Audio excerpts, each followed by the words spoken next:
Okay, I'd like to call to order the regular City Commission meeting of March 17th, 2026, and ask all of you to join me in the Pledge of Allegiance.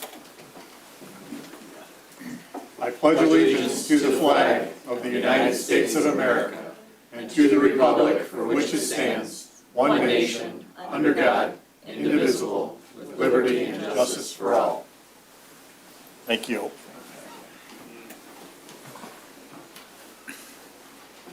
Roll call. Mayor Pro Tem Steinhardt. Present. Commissioner Rozelle. Present. Commissioner Elder. Present. Commissioner Olsman. Present. Mayor Paul, present. Do we have a motion to approve the agenda? So moved. Actually, the revised agenda with the additional proclamation. So moved. Thank you. Do we have a second? Second. Okay. All right, all those in favor? Aye. Opposed? Motion carries. Approval of the consent agenda. So moved. Second. All those in favor? Aye. Opposed? Motion carries. Before we continue on, I'd like to take just a brief moment to talk about a tragedy that the city had on last Friday evening. I'm sure many of you, if not all of you, are aware of it. But the city lost one of our DPW supervisors, Doug Camille, in a tragic accident. And I just, in his memory, and in thinking about his wife Dawn and his three children, Penelope, Eleanor, and Griffin, I'd like to take a moment of silence on behalf of the city.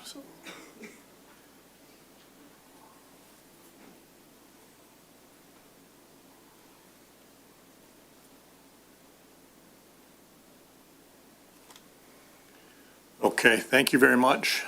I know our city manager is going to have some more information about that later on, but I just wanted to give a thank you to the staff for everything they did. Andrew was out of town when this all happened, and our former city manager, Chris Wilson, came in to help out the staff as well, so I'd like to thank him for his time, and I'd like to thank the entire commission for their support, as well as their hard work in folding letters, stuffing envelopes, and sticking stickers, and getting all 2,600 of those done by midday on Sunday, and then the Huntington Woods Men's Club for stepping up and distributing those to the city. Thank you very much to everyone involved in that process. Like I said, we'll have a little more about that later. Moving on to communications. We do have one resignation that we need to accept. Do we have a motion to accept with thanks for time served to Dennis Hirschberger for his time on the Senior Advisory Committee? So moved. Second. All those in favor? Aye.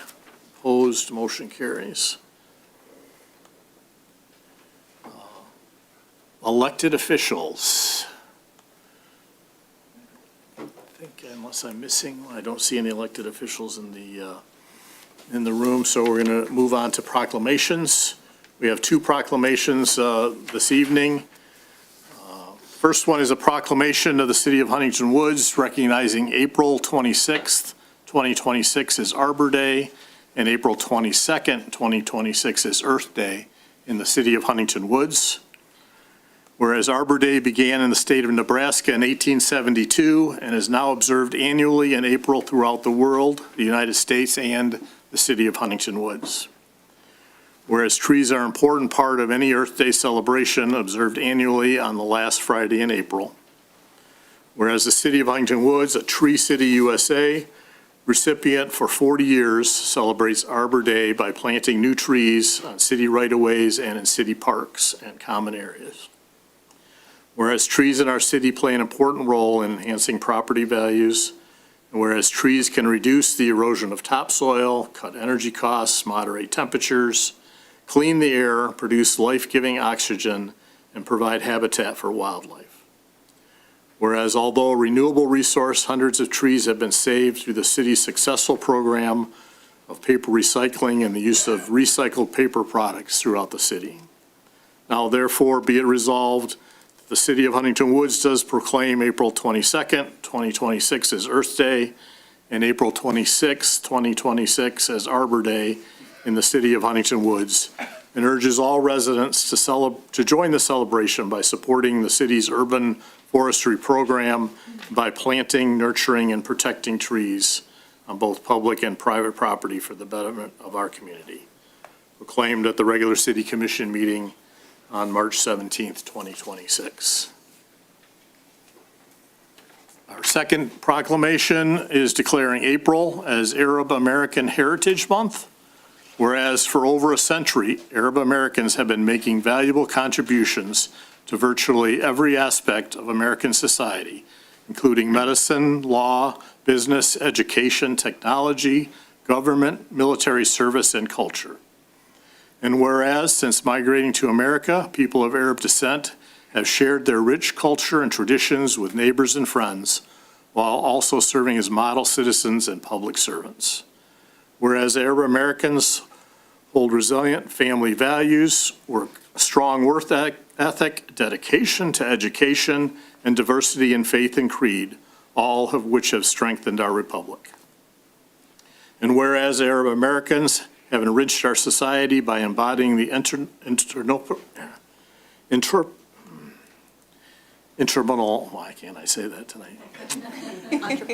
entrepreneurial spirit that makes our nation free and prosperous. Whereas the history of Arab Americans in the U.S. too often has been tainted with misconceptions, bigotry, and hatred. Whereas Arab Americans' issues such as civil rights, stereotyping, and bullying must be combated through education and awareness. And whereas we must come together as Americans to build a peaceful, prosperous, and diverse society where every individual is treated equally.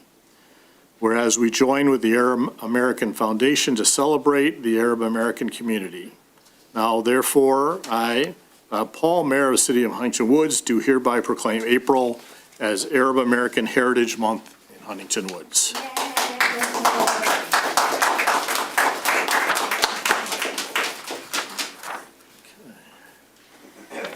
Public participation. This is an opportunity for the public to address the commission for an item that is not on the agenda.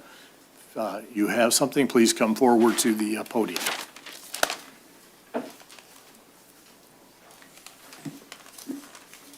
Will you please state your name and address, please? Yeah, my name is Daniel Denna. I live on LaSalle, 13122 LaSalle Boulevard.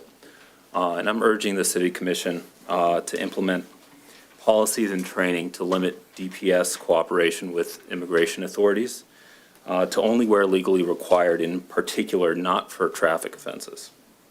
Before I was a Huntington Woods resident, I was a public defender on the U.S.-Mexico border during the time that the Trump administration first implemented their family separation policy. Mothers and fathers had their children ripped out of their arms, literally, and chained and separated with no notice of where those kids were or if they were ever going to be seen again. And I represented those parents. Even now, years later, I am haunted by the wailing and the screaming. ¿Dónde están mis niños? ¿Dónde están mis niños? Where are my children? It was horrifying to see how we treated other human beings like cattle. And I left for Michigan in part hoping to never see that again. But now, as a public defender in Detroit, I see the same thing happening today. I've represented so many clients charged with unlawful reentry who are hard workers, no criminal history at all, with strong ties to the community. And it happens the same way. They are pulled over for a faulty tail light or no insurance. Sometimes they're not even driving, they're just passengers. But the local cops call CBP because they can't verify the person's identity. And the result, family separation all over again. People treated like animals all over again. Good people, our neighbors, our friends. If Huntington Woods DPS can give a traffic ticket without having to get Border Patrol or ICE involved. We have a moral obligation to avoid that happening. There is no reason why a passenger in a car needs to have his citizenship status verified. There's no reason why someone who is here unlawfully need be needlessly separated from their family and chained and caged just because they are driving without a license. It is morally unconscionable. If Huntington Woods is truly committed to being a city that values family and community, it should ensure that traffic offenses are not being used to be complicit in the harm and trauma and dehumanization of immigrants in our community. Thank you.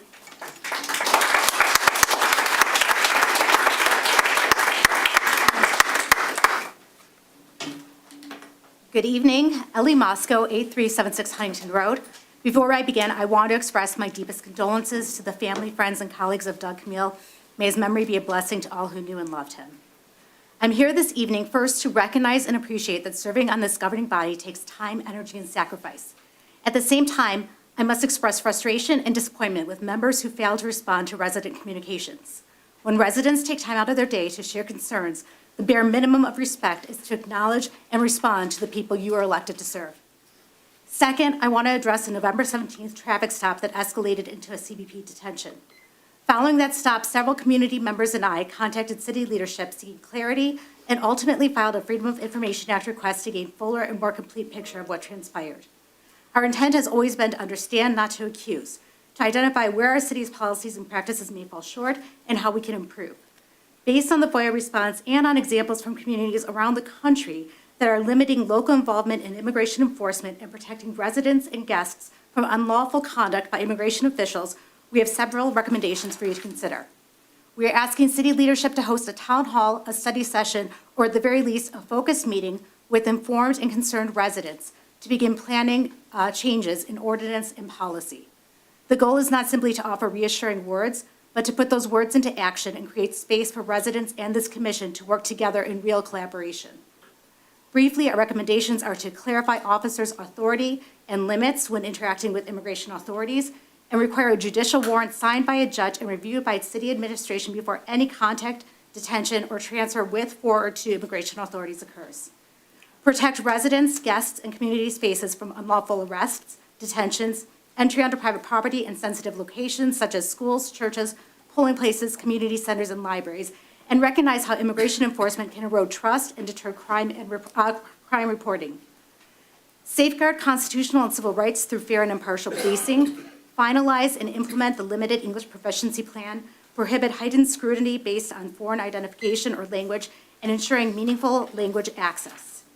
Improve officer training on civil rights, limited English proficiency procedures, judicial versus administrative warrants, foreign documents, treaty-based driving, cultural competency, and the requirement to end stops when there is no lawful basis to extend them.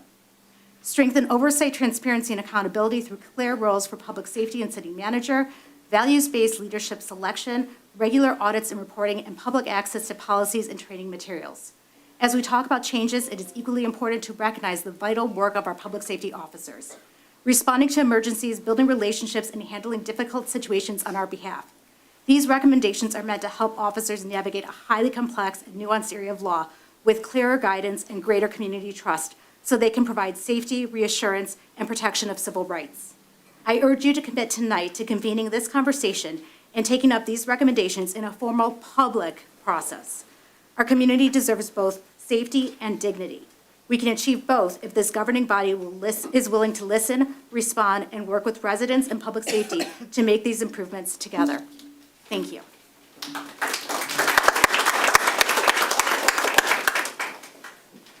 Hi, my name is Jackie Victor, 13116 Vernon Avenue. I'd like to just thank the prior two speakers and speak in support of their recommendations. I'm not an expert. They both really are very studied, but I just wanted to share a different perspective. Every year at Thanksgiving, my dad used to say that what he was thankful for was that his dad took a boat ride. No matter how tattered our country feels, I never forget that. The United States enabled my grandfather to come here at 17 years old with $7 in his pocket, speaking no English, open a small storefront in Detroit, and live the American dream. It enabled my father to be the first in his family to go to college and then to law school. It enabled me to live a life that my grandfather would have imagined, raising my children in a beautiful, safe neighborhood filled with engaged residents, children, grandchildren, and great-grandchildren of the people who were fellow passengers on that boat ride. We are a work in progress, and it's a perilous time, and it's filled with divisiveness, hatred, attacks on our democracy and each other. And I really am indebted to each one of you who spend an enormous amount of time and emotional and social capital to help this city be a better place. I imagine that none of you ran for commission because, I imagine that all of you ran for city commission because you wanted to focus on local issues that impacted local residents' daily life and where the police are focused on public safety and build relationships of trust, and I appreciate that. I imagine you never thought you'd be discussing issues of immigration laws, illegal deportations, cruel detentions in northern Michigan facilities where people are released into parking lots without notice in the cold, awaiting kind volunteers from churches and organizations to drive them home to their families. I never thought I would be discussing this either, especially not in this room, about our little neighborhood and our local police who've benefited all of us. And yet, in the last year, as the federal government has pushed to meet quotas for deportations, most deportations actually originate at the local level because most deportations now originate from traffic stops. And over 94% of detentions are people working, paying taxes, and struggling for the American dream, just like my grandfather. Some have proper documentation, and some do not. Very, very, very few are criminals, less than the population at large. I have been working for the last few months with a faith-based organization called Strangers No Longer. Although I'm Jewish, it's a Catholic-based organization because people are led by their faith to advocate for the strangers in our community. And we've been meeting with police departments all over the state with amazing success, like the prior speaker said, not to attack, but to recognize we are all in this together, and nobody signed up for this. I am a little embarrassed. I didn't offer to meet with the Huntington Woods Police because I thought, in our little 1-by-1 square mile neighborhood, what could possibly go wrong? But I forgot about 11 Mile, where I got my first ticket probably 3 days after I arrived here. The events of November have been spoken to time and time again. I would just say that it is so important that every part of our society consider and discuss and decide on these issues together as a community with our police department. We are no better than them. They are no better than us. We have to work on this together. And so I really do encourage you to have a public meeting, have some kind of public environment where we can work on these issues together to make this a safe place, not only for those of us who live here, but for the strangers among us in our neighborhood and outside our neighborhood. Thank you.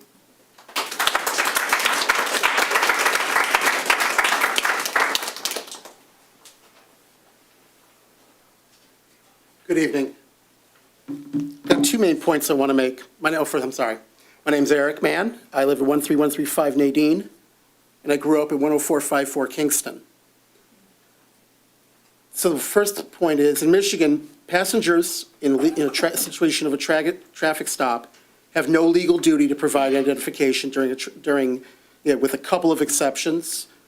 The two I can think of offhand that deal with a traffic stop is if the police have reasonable articulable suspicion that the passenger has committed a crime or has committed or is committing a crime, or if they're releasing the vehicle to the passenger because the driver is being arrested.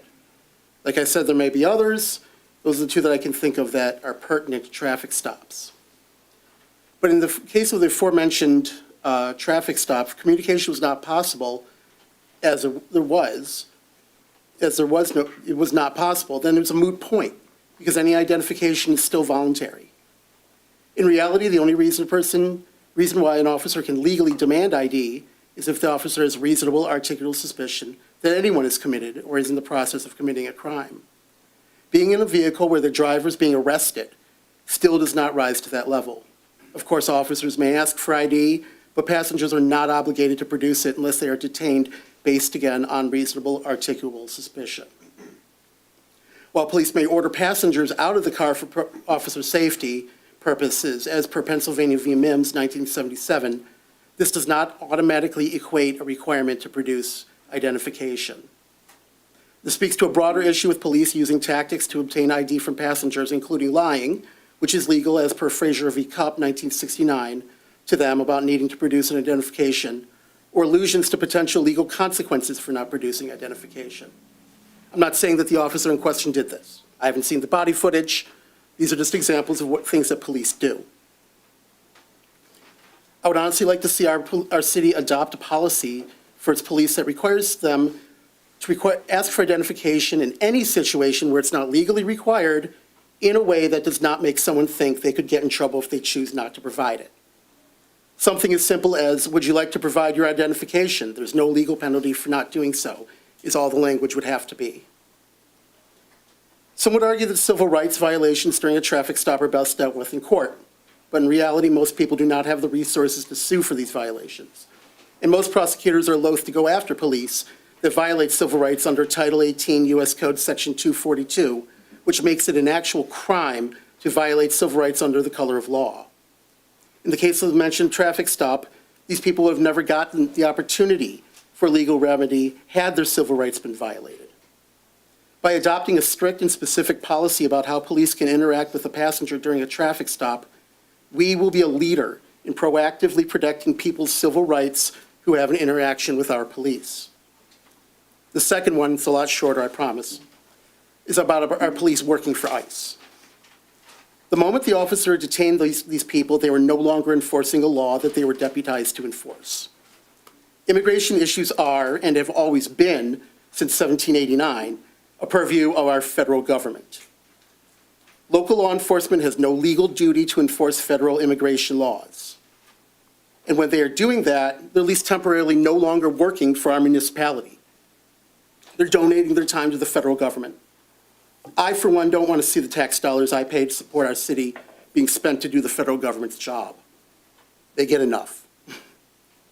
In addition to strict and specific policy regarding interactions with passengers during a traffic stop, I'd like to see just as specific a policy regarding the detainment of people for immigration administrative warrants. Administrative warrants are not judicial bench warrants. In short, the policy would be don't. If the case of a judicial bench warrant, yes, police have a duty to detain that person. Neither of the people in the aforementioned traffic stop had judicial bench warrants. We're a nation built on laws. Those laws provide safety to our society, and they also protect the rights that we have in this country, come to believe are inalienable. It's just as important to enforce laws that maintain our rights as it is to enforce laws that maintain our safety. The pendulum, I find, has swung way too far in the direction of safety. I encourage our city council to adopt policies that help push it back towards the center, where it should be, where there's a balance between keeping us safe and ensuring civil rights are respected by our government agents. Thank you.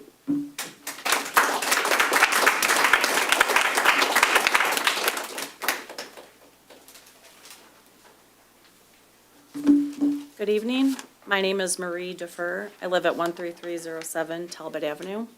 I want to start by expressing my condolences for Doug Kamel, his family and colleagues, and to thank him for his service to our community.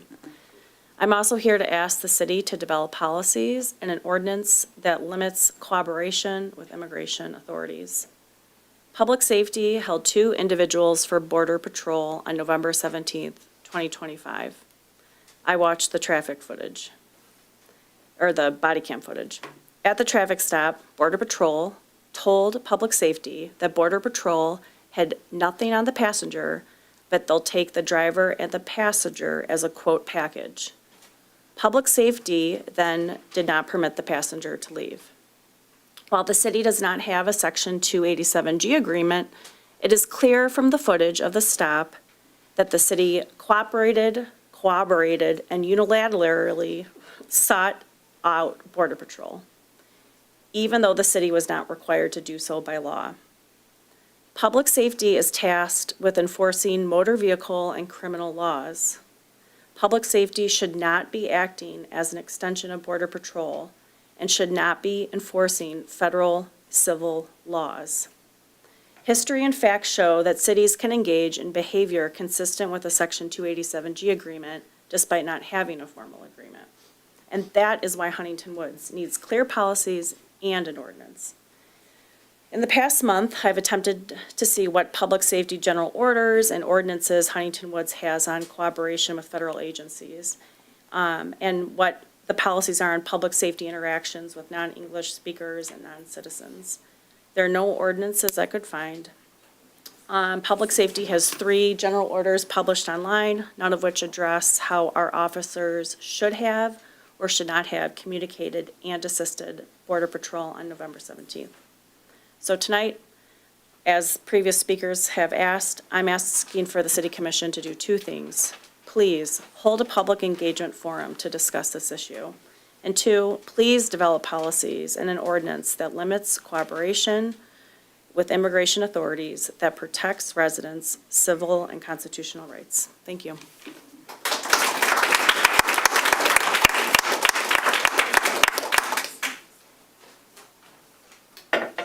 Hi, my name is Angana Shah. I do live in Berkeley. However, my police dispatch your police. I've been pulled over in Huntington Woods. Totally my fault. Expired tags. I get it, and Sergeant Arnie oversees all of our schools. I very much appreciate our police. What I want to say, as one of 2 people, obviously of color in this room, is that when you talk about ICE, for you it's very abstract. And for me, it's not at all. They are not engaged in any kind of immigration work. They're engaged in ethnic cleansing. You have a chance to not be one of the people that are questioned, what is it now, almost 100 years later, 80 years later, what were they doing? Why did they let it happen? You look at me, you hear me, you know I'm American, the police know I'm American, they know I'm a citizen. But citizens have been ripped out of cars. They have been ripped off the street. They have taken children to the point where I am not letting my son ride his bike to school anymore, even though that was a huge independence thing last year in 3rd grade. He goes to Norwalk, we live in Berkeley.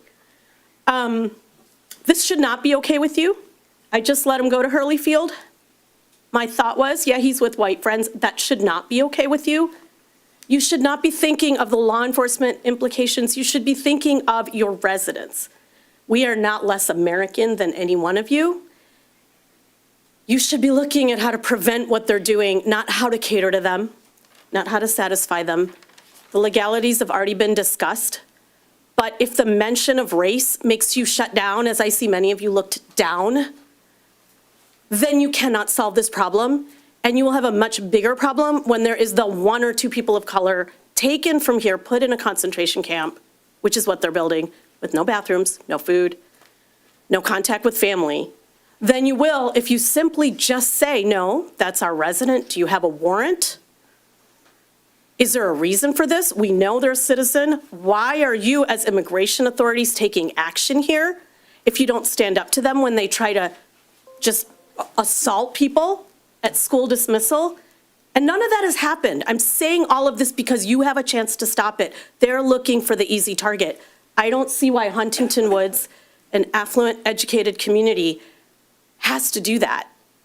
Like I said, I'm not less American. No one who's a little darker than any of the people up on that stage is less American. You can stand up for us. You can say, for example, like the sheriff in St. Peter, Minneapolis did, hey, you took one of our citizens. Someone called him. They called ICE. They brought them back. You can do things to protect us instead of figuring out when ICE would be mad at you. Because you know what? They're after numbers. They have quotas. All of you have seen the news. I don't care what your politics are. You know what's going on. You can set policies that would stop them and turn them away, send them somewhere else where it's easier. There are numerous groups, including one I'm involved with, mostly faith-based, that have drafted resolutions and ordinances for cities to say no enforcement on our city property, no enforcement around schools, no enforcement around any medical facilities. You will tell us where you take people. You will let us treat people, since they refused ambulatory help for Renee Good and let her die. You can do all of that. If you decide you have to step back, you are telling people that there's two tiers of citizens, because there are people of color here. And there are people of color who work in this area. You can stand up for that. You don't have to be afraid of these people who are hired off the street, who are former January 6 rioters. You can actually stand for what you believe in, and I really hope that you will.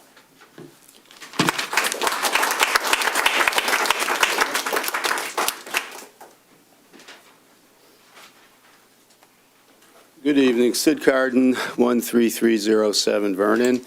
I don't think I have to repeat what all of our other speakers said. They said it very eloquently. I believe in what they say. I believe also that we need to have a forum with our elected officials to talk about the traffic stop and to talk about our policies regarding ICE. Last month, a few people were here, and we talked about the traffic stop, and we talked about ICE. And the only response we have, and I understand that elected officials don't have to respond, but the only response that we got was from our police chief. No one else had anything to say that addressed any of our concerns. And I was a little bit surprised about that, even given that you don't have to respond. I want us to keep in mind that ICE is not a neutral entity. It's not a democratic entity. It's an entity that's designed to undermine democracy. It's an entity that was put in place by a president who would like to be a dictator, who has a paramilitary force that harms people. They've murdered citizens. They want to go after elections. They want to compromise people's ability to vote because they understand that what they're doing is not very popular. So who does that leave to defend democracy? If the President of the United States is not defending democracy and actually attacking democracy, that leaves us. So first I want to thank everybody in this room, because I'm going to call them defenders of democracy. And what we're asking is for our city officials to join us in that defense. That's why we want a forum. That's why we want to engage. That's why we want to talk together. We want to defend democracy because, and that's not a passive job. We can't sit here passively and pretend that we're not losing our democratic rights. We have to actively do something about it, and we're asking our elected officials to participate with us in that activity. Thank you.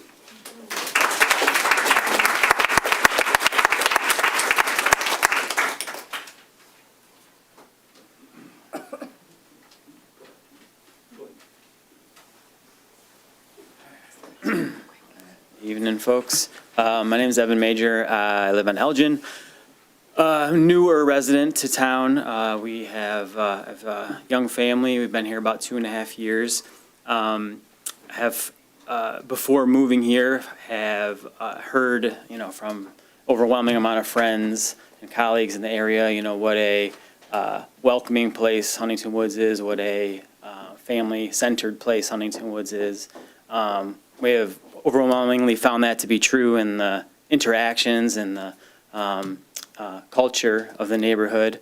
I'd say is particularly through the behavior of the babysitting co-op, which is a group of women who are incredibly supportive of that culture. But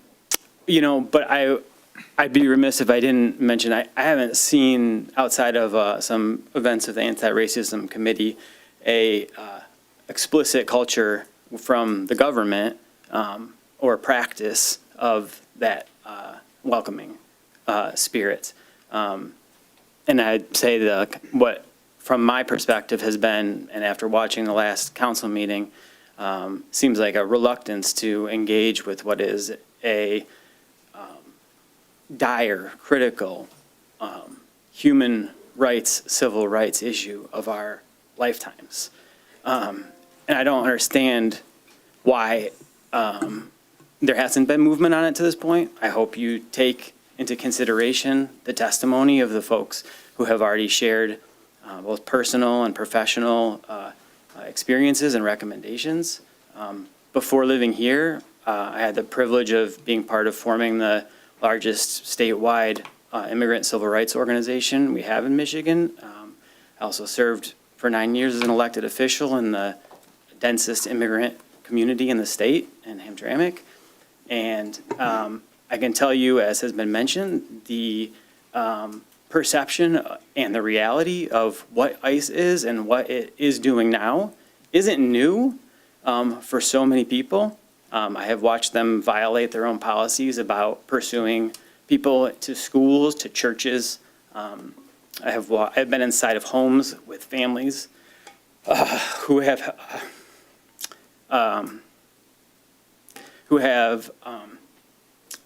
do not have documentation, but have citizen children who are not able to exit their homes because for fear of being detained and separated. I have worked with countless families to help institute policies at the local level and at the school district level to support immigrant civil rights and understanding of their rights. And like I said, I just would have and hope there still is an opportunity for better from this place, that so many people have shared the values of that exist here, and look forward to collaborating with whoever in the audience, but hopefully in front of me here, is willing to do so also. Thanks.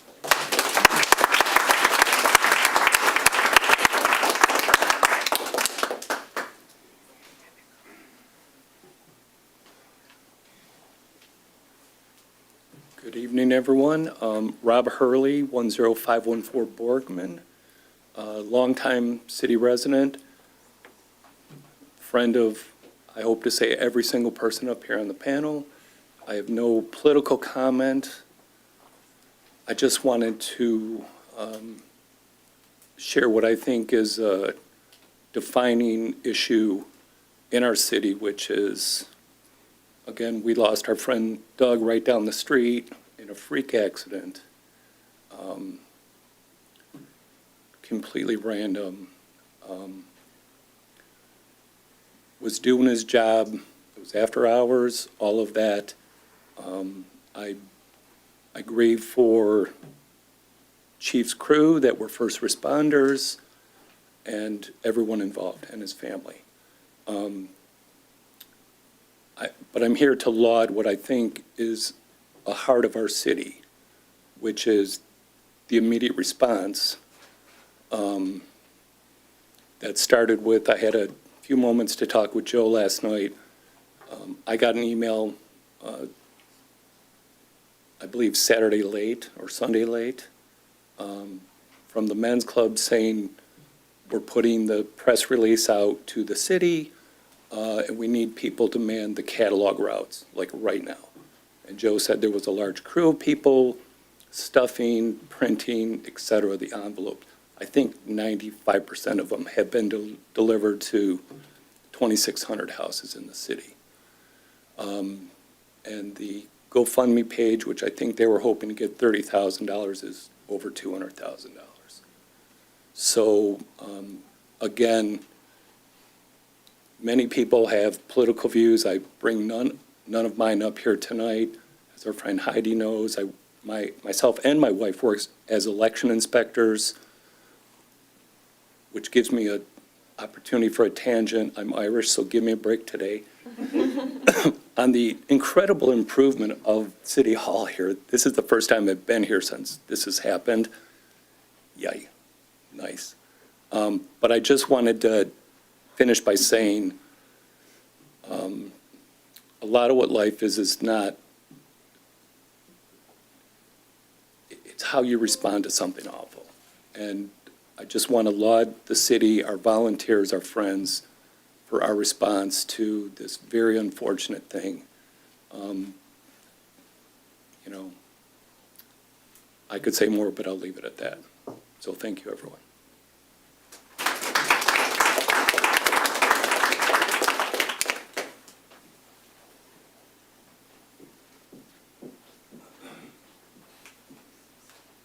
Good evening, I'm Susan Warrow. I live on Wyoming Road. I've been a Huntington Woods resident for 25 years.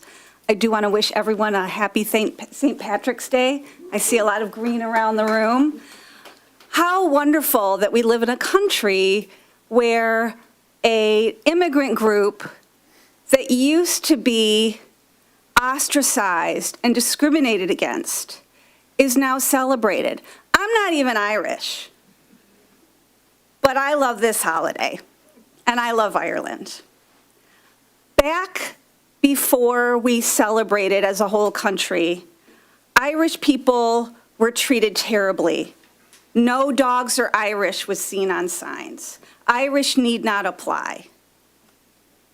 But many, as early as 1849, up to, when the Statue of Liberty, the gift of the French, had on its base engraved, "Give me you're tired, you're poor, you're hungry, yearning to breathe free."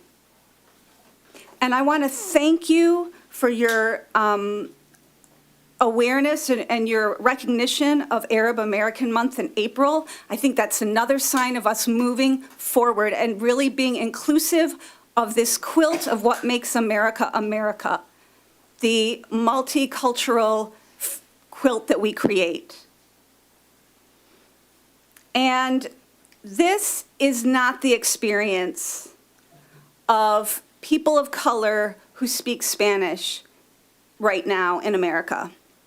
According to CAFE, a community outreach group in Pontiac, at least 400 people have been abducted off the streets of Oakland County, predominantly in Pontiac, but some as far as Woodward and Lincoln or Greenfield and Lincoln. Since June, 400 people taken off the street. I don't know how many people are here right now, but we'd probably have to multiply it a few times to get to 400. Those people are gone. Sometimes all that's left is just an open car door with somebody's purse left in the driver's seat. I really urge you to live our values. We live in we're so lucky to live here in this little square mile town with trees and lawns and 4th of July parades. Please also value our 4th Amendment and 5th Amendment of the Constitution. Due process. No arrests, no apprehensions without a signed judicial warrant. And no 287G agreements with ICE. Thank you for listening. Have a good night.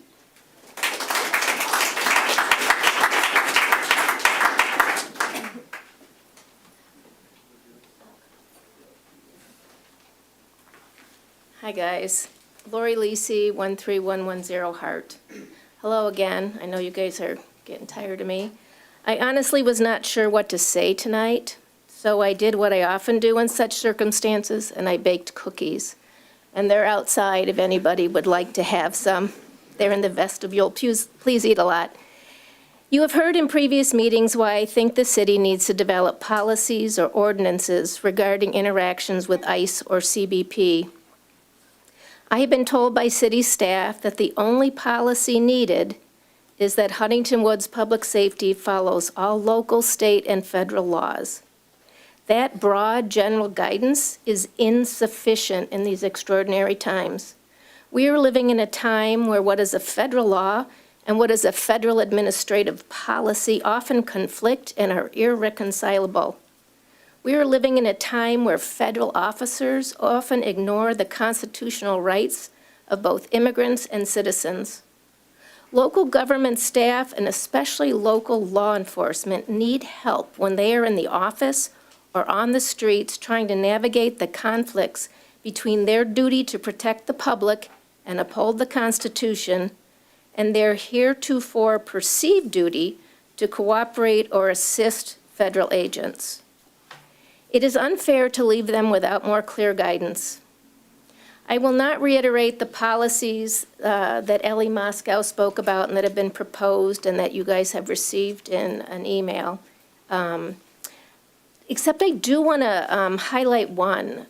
In thinking about this, I realize that some cities put online their police policies, and that is something that I would really like to see. I mean, I don't know what our policies are. I would like to see that more easily accessible. The City Commission and the City Manager have been provided with several documents to help in the creation of policies. This includes guidance for local law enforcement from the ACLU and the Michigan Immigrant Rights Center, a letter with recommendations for strengthening policy developed by local immigration attorneys, and a spreadsheet with examples of policies and resolutions from other local municipalities. There are residents, you've heard from many of them here tonight, who have lived experience. We have local immigration lawyers, defense attorneys, people who've done social policy. They're ready and willing to work collaboratively with the city and the city attorney to draft policies.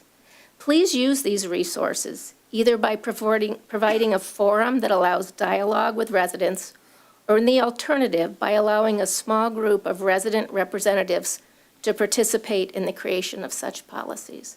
Thank you.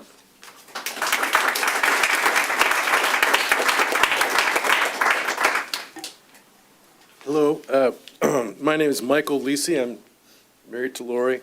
And our daughter Allison Lisi is also a Huntington Woods resident. She lives at 13122 LaSalle. She couldn't be here tonight, so she asked me to read this for her.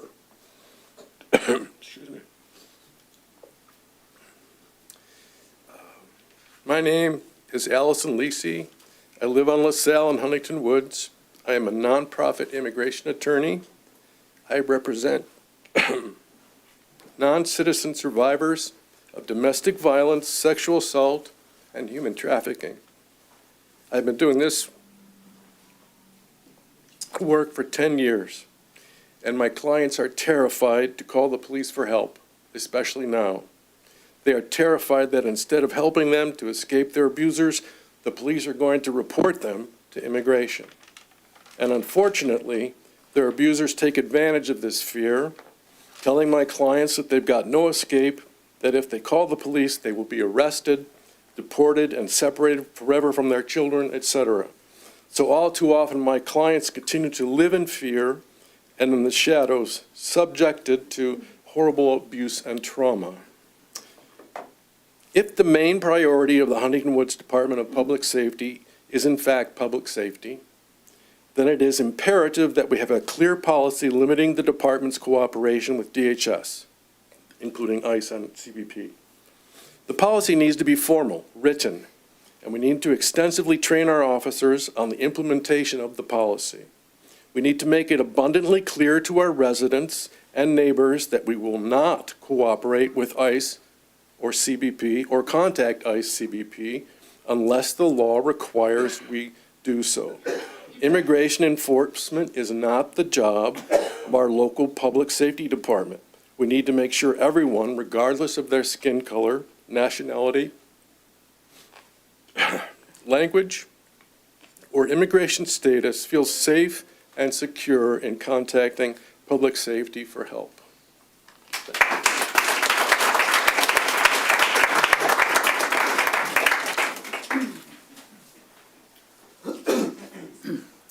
Good evening, Steve Gold, 26764 York, 33-year resident of the city. I know that the City Commission has noted that this is the 100th anniversary of the city's coming into, not the city's coming into existence, but the village which preceded the city coming into existence. And it's very, very appropriate that we recognize that we've been around for 100 years. That's always a good time to take stock of what you've done, where you've been, and where you're going. In fact, the vote for the residents of this area to become a village was done on April 5th, about 2 weeks from now, in 1926. So we're very close to the exact anniversary of the vote, which was 100 to 1 in favor. There was 101 voters at that time. It's a good time to take stock. I'll go on record as saying that I agree with every word that my colleagues and friends and neighbors have said. It's all true. It's all very urgent.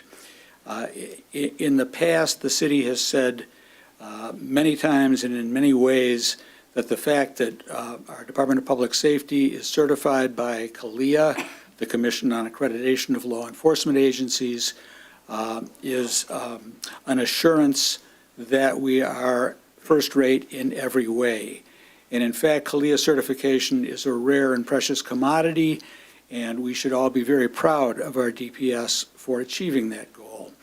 but it is not all things. It is not everything. It is a set of standards which are a floor, not a maximum of what can be achieved.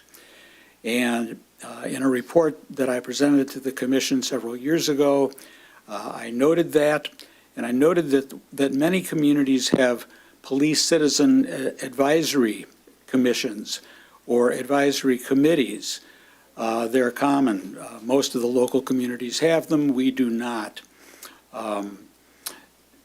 There's been a call from many tonight for a forum on this particular question, and I think that's a very good idea. But I would say that there are other ideas which should come forward and which should be considered, and it's difficult to find a forum for every single issue. So I think that the city should, once again, consider the possibility of forming a Citizens Advisory Committee for our Department of Public Safety, which could be cognizant of all of our policies and procedures and could speak to this commission the way other advisory committees do. So on the 100th anniversary of our coming into formal existence, I think we should take stock of ourselves, prepare to improve things in the future, and learn a lesson from what has happened and use it to make this an even better place than it already is. Thank you.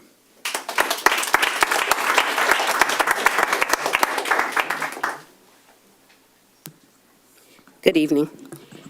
My name is Glenda Stainback. I do not live in Huntington Woods. I live at 21910 Beverly Street in Oak Park. I am here as a concerned neighboring community member because of what happened here in Huntington Woods spilled over into my city of Oak Park. My concerns are that ICE has leased space in an office building in Southfield. They have purchased a facility in Romulus where they intend to detain thousands of undocumented people. They're going to do that by coming through our communities and snatching people off the streets. This problem is not going away. There's not a lot that I can do, and there's not a lot that you can do about what the government, the federal government, is doing. But we can do a whole lot about what happens here in Oak Park and in Huntington Woods. I urge you to make a formal policy statement that you will not enter into a 287 agreement. You will not do it, and that you will train your city employees so that they know and understand that our city facilities should be safe spaces for people to come in and conduct business. I want to see your officers properly trained so that this history doesn't repeat itself, that they understand what to do when they encounter a non-English speaking person. I am afraid for where this country is heading. This country is being led by a bigoted individual. I don't care what your politics are. That is as plain as the day is long. And he is using untrained vigilantes to terrorize those of us on the streets with brown and black skin. I know what it feels like to have a police car roll up behind me with my skin, and I only have to worry about a little bit of trouble maybe. I cannot imagine what these undocumented folks are feeling like right now. They're living like prisoners in their homes. They can't go to work. They can't support their families. They're depending on the goodwill of others to feed them and look out for them. And that's what we need to stand up and do.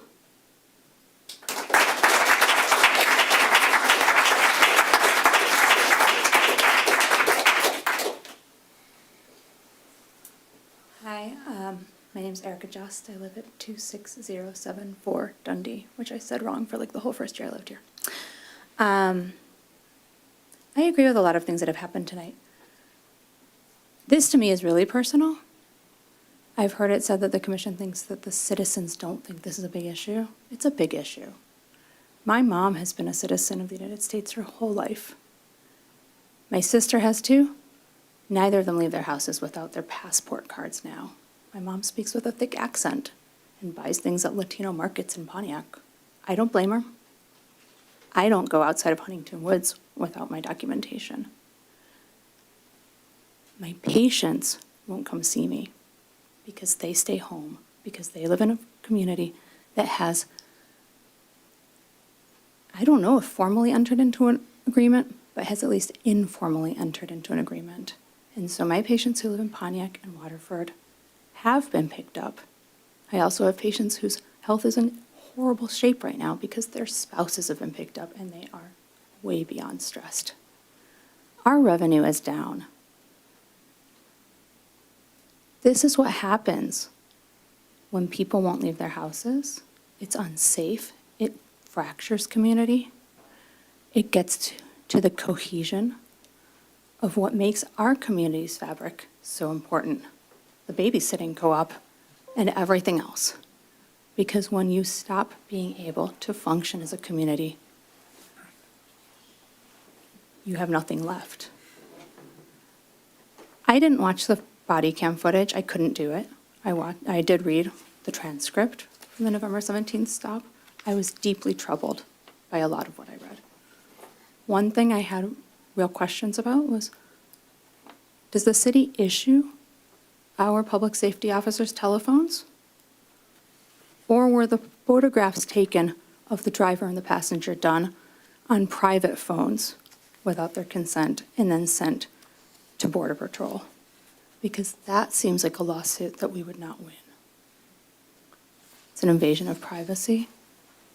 It's a civil rights violation. Also, I have had nothing but good experiences with public safety, but I've really raised my kids to think that public safety is here to keep people safe. When we enter into a formal, or what I worry about more is an informal policy or agreement of fostering detentions, that what we teach them is that we're not here to keep everybody safe. And so I would really hope that you too review at least the transcripts from that stop and that you use it to think about how we can thoughtfully move forward into making sure that our residents, all of our residents, our guests, including our families, and the people who trust us enough to pass through on our roads feel safe in our community, just like most of us who walk around town do. Thank you.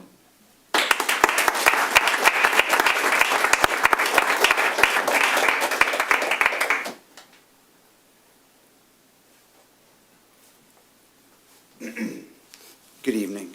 Thank you all very much. My name's Anthony Mosco. I reside at 8376 Huntington Road. My wife and I have lived in Huntington Woods for about 13 years. We have 3 small children, ages 4 to 11, who attend school just a few blocks from this building. But consideration of any collaboration or involvement with ICE or Customs and Border Protection, as she perfectly said, is not about law enforcement, it's about public safety. And any consideration of such involvement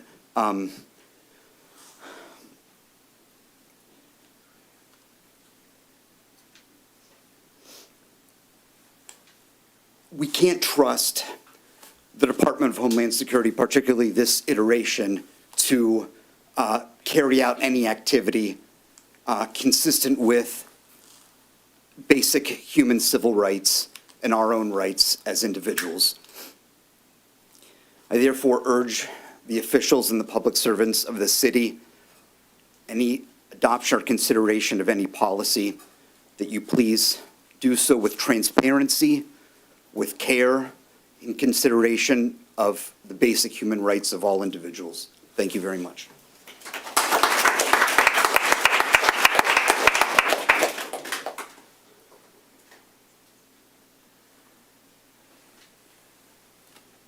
Any other public participation? Okay, seeing none, we will close public participation. Mr. Mayor, can I move to amend the agenda to add an item before item number 1 to prohibit the city or any agent thereof to enter into a 287G agreement with the federal government?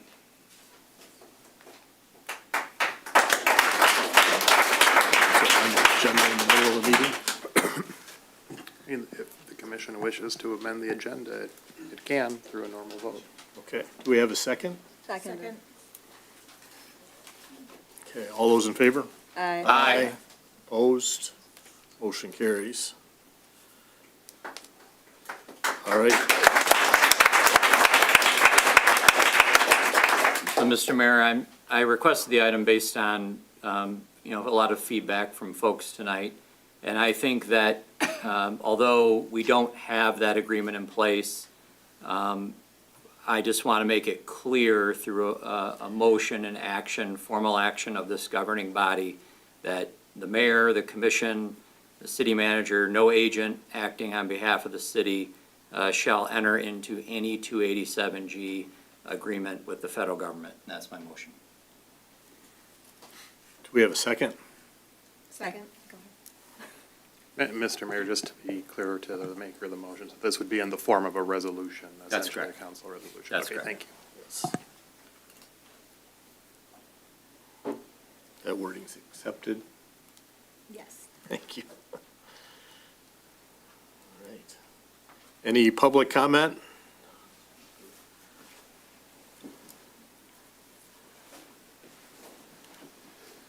Hi, Ellie Mosco, I 376 Huntington Road again.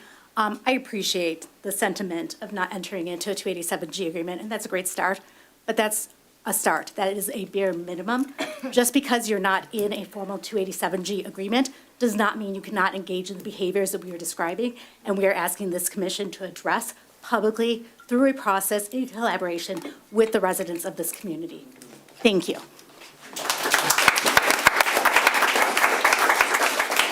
Steve Gold, I agree completely with what Ms. Mosco just said.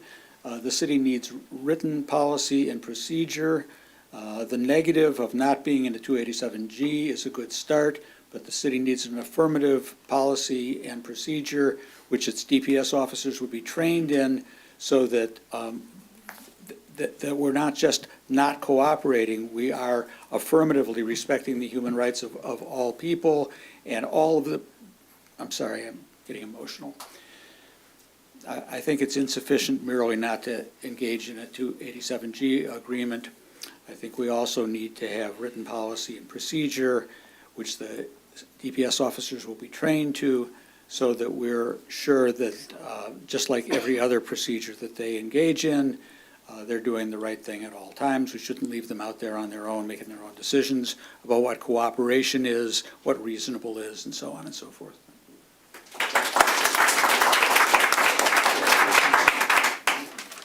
Hi, my name is Marie Defer, 13307 Talbot Avenue. Thank you, Commissioner Roselle, sorry. Roselle, you had it right. Roselle. Thank you very much. Like the other two speakers just said, this is a start.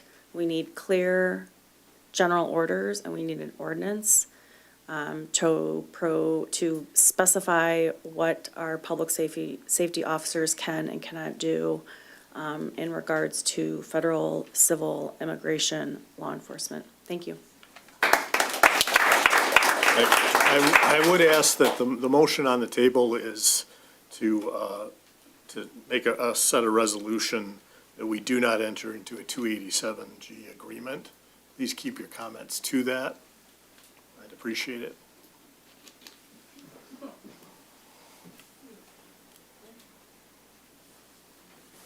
I'm not sure I understand exactly where I can and cannot go, but I really appreciate the quick action on the 287. That's something obviously you guys can do pretty quickly, but I am going to assume that's just a first start, and we're going to see that kind of quick action on other items. Thank you.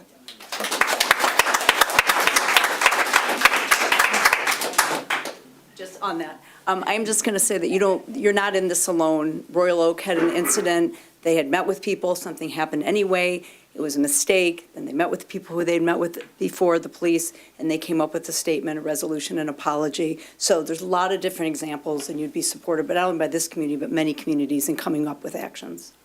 What is your name? I'm sorry. Oh, I'm sorry, Jackie Victor, 13116 Vernon.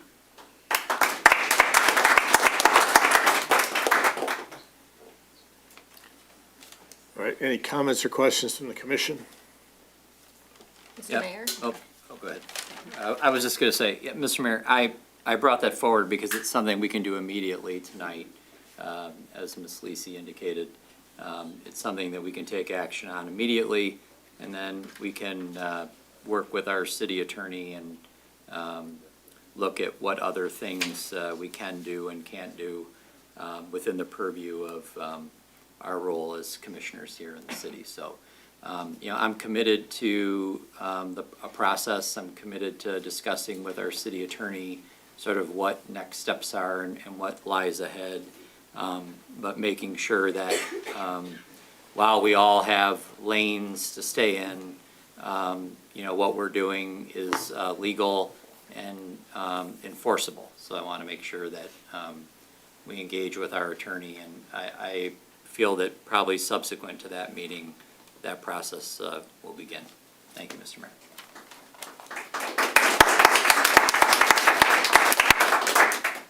Mr. Mayor? Yes.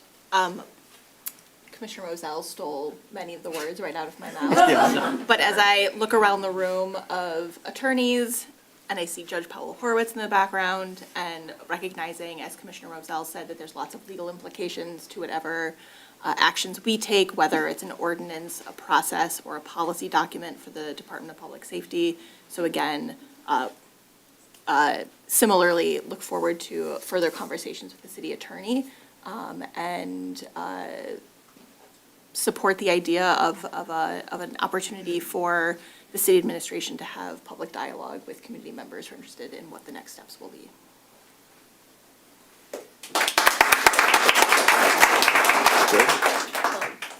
Mr. Mayor, you knew I was going to talk. So appreciate all of you who have shown up. I've talked to a handful of you many, many times in the last year, and appreciate the education. I've learned so much from many of you, but appreciate the new voices that shared your perspectives tonight. I think this body has said before, we share your values, and you have a commitment from us. I think it's, what I want you all to understand from my perspective is I am not an expert in immigration. I am an immigrant. So I understand many of the stories that have been shared. And I think as Commissioners Roselle and Steinhardt have suggested, we need help in understanding what is within our authority as municipal government. We can't enforce, even if we made an ordinance, is it enforceable? Does it go against the U.S. Constitution? Those are the legal questions that we as the body need to determine and figure out. So to Ms. Ellie Mosco, who has given hours of her professional time invested in this, we thank you for your feedback and all of the research, and to Lori Lisi for showing up consistently. Yeah, I think these two ladies have just done a really good job educating me. But those are the things that I think we need to work through. And to your point about quick actions, that is something I think all of us are committed to. But devil's in the details, and this is why it's probably not going to be a quick, turnaround kind of thing. But we need to understand where those legal boundaries are and what is enforceable within United States, federal, state, and local laws. So yes, you have our commitment to work on this, but it may take some time. So thank you for your patience, and thank you for showing up.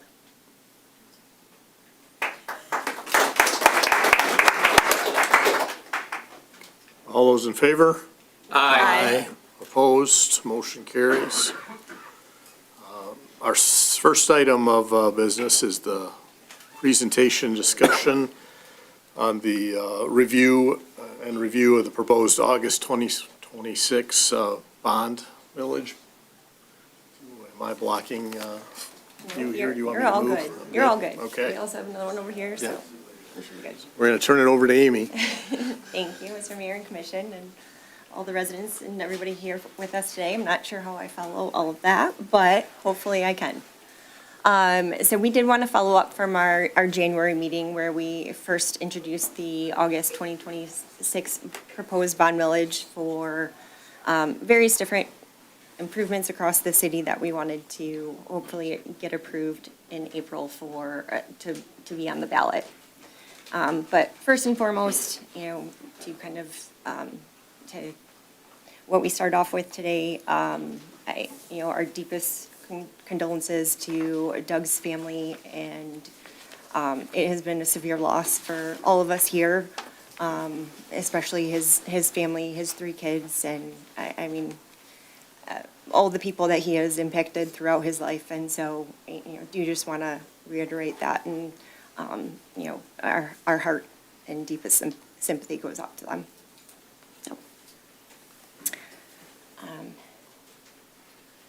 So this is the funding allocation. We had presented this last time. Just wanted to give a reminder of how we're going to allocate these funds between the different sources. So 13 million is what we're planning on for roads, water main, and sewer improvements. $2 million for rear yard sewer lining, and then another $2 million for parks and recreation improvements. So I thought this was something that, we should point out, and it really kind of validates the reason why we're doing this, and why we are hoping to get this onto the next vote in August. But we've had multiple different water main breaks, and so this kind of just highlights some of the issues that we've had very recently since our last presentation. So this was one of the water main breaks on Vernon. This was in late January. And then on February 3rd, we had another 2 water main breaks on Meadowcrest in Wales. Oh, hold on. Oh, sorry. There's a lot going on in the city, so might have gotten a street off or 2. And then, I should have let you take these slides, Kevin. And then the next on February 11th and February 27th, correct me if I'm wrong, one on Hart and then one on Wales. So, just from, the DPW perspective, these are all things that, if we had the proper infrastructure in place, it wouldn't be impacting what they're spending their daily activities on. Because this goes above and beyond what they're doing on a daily basis. When we have to go out and take care of all these road improvements that really need to be reconstructed. And then also we have the Parks and Rec part of this bond millage. And I know these are not necessarily improvements that would be part of what the bond would be utilizing, but these are things that are ongoing and still continuing day by day.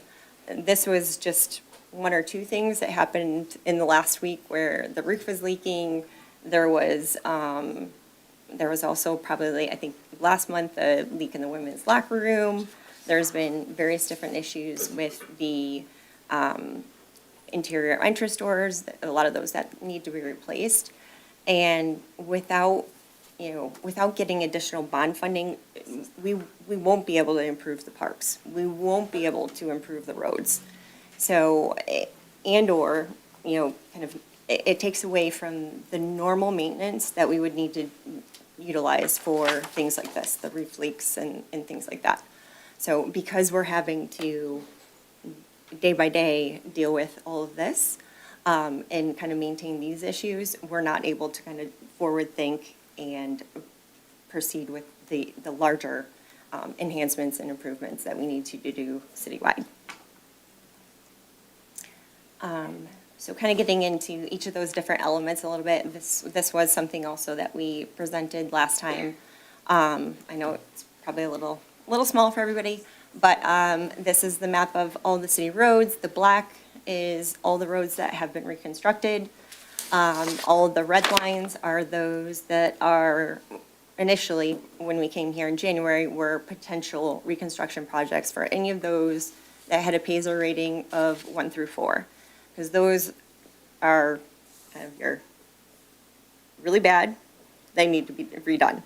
So we then went from there, and so Kevin and our engineers went to hard work after our January meeting and came up with kind of, here's as of right now, so big disclaimer, this is what we're saying right now. We don't know, obviously, this winter. I mean, who would have expected all the snow or, all the different things that have went on. We don't know what's going to happen, in the next coming years.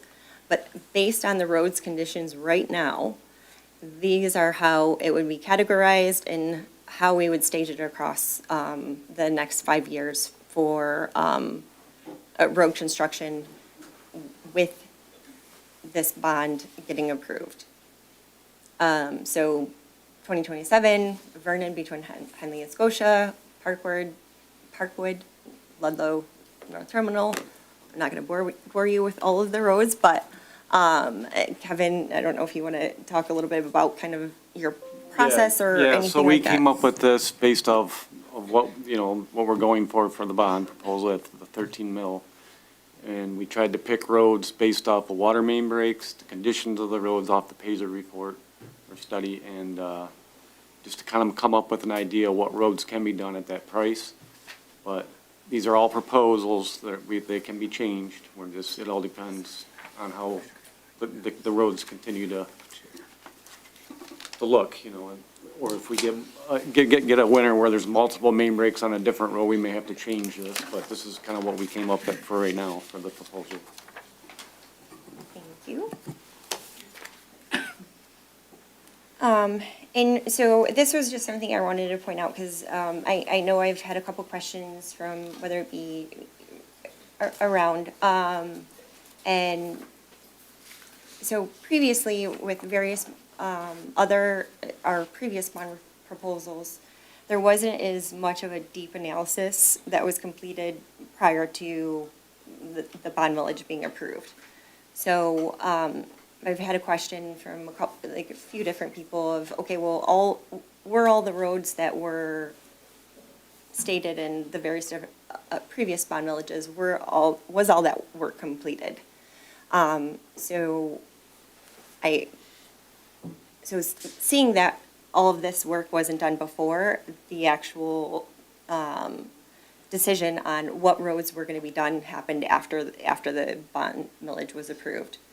But that being said, all of those roads, like there was in 2019, there was a road and sewer subcommittee, and they were targeting, like over the next 20 years, they wanted to get to a target PASER rating of 5.7.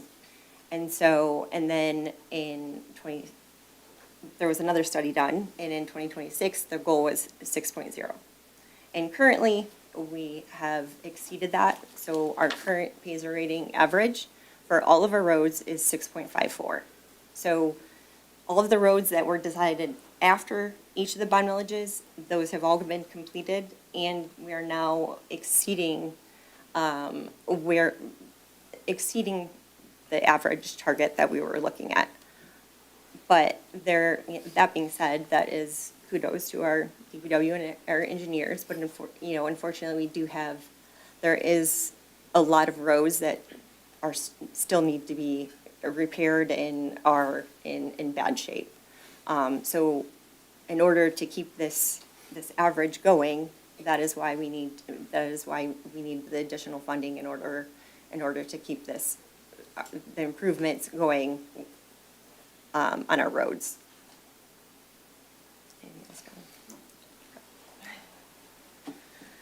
And this is just a chart, and I think this reiterates, like, through the improvements that we're making, that we have made with all the previous bond villages, it's showing, these are all the water main repairs that have been performed.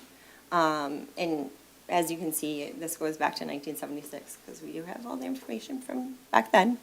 Thank you, Kevin and your team. But just kind of shows that, you know, as we've had the bond millages been approved and we're continuously working on all the roads and reconstructing them, things are getting better.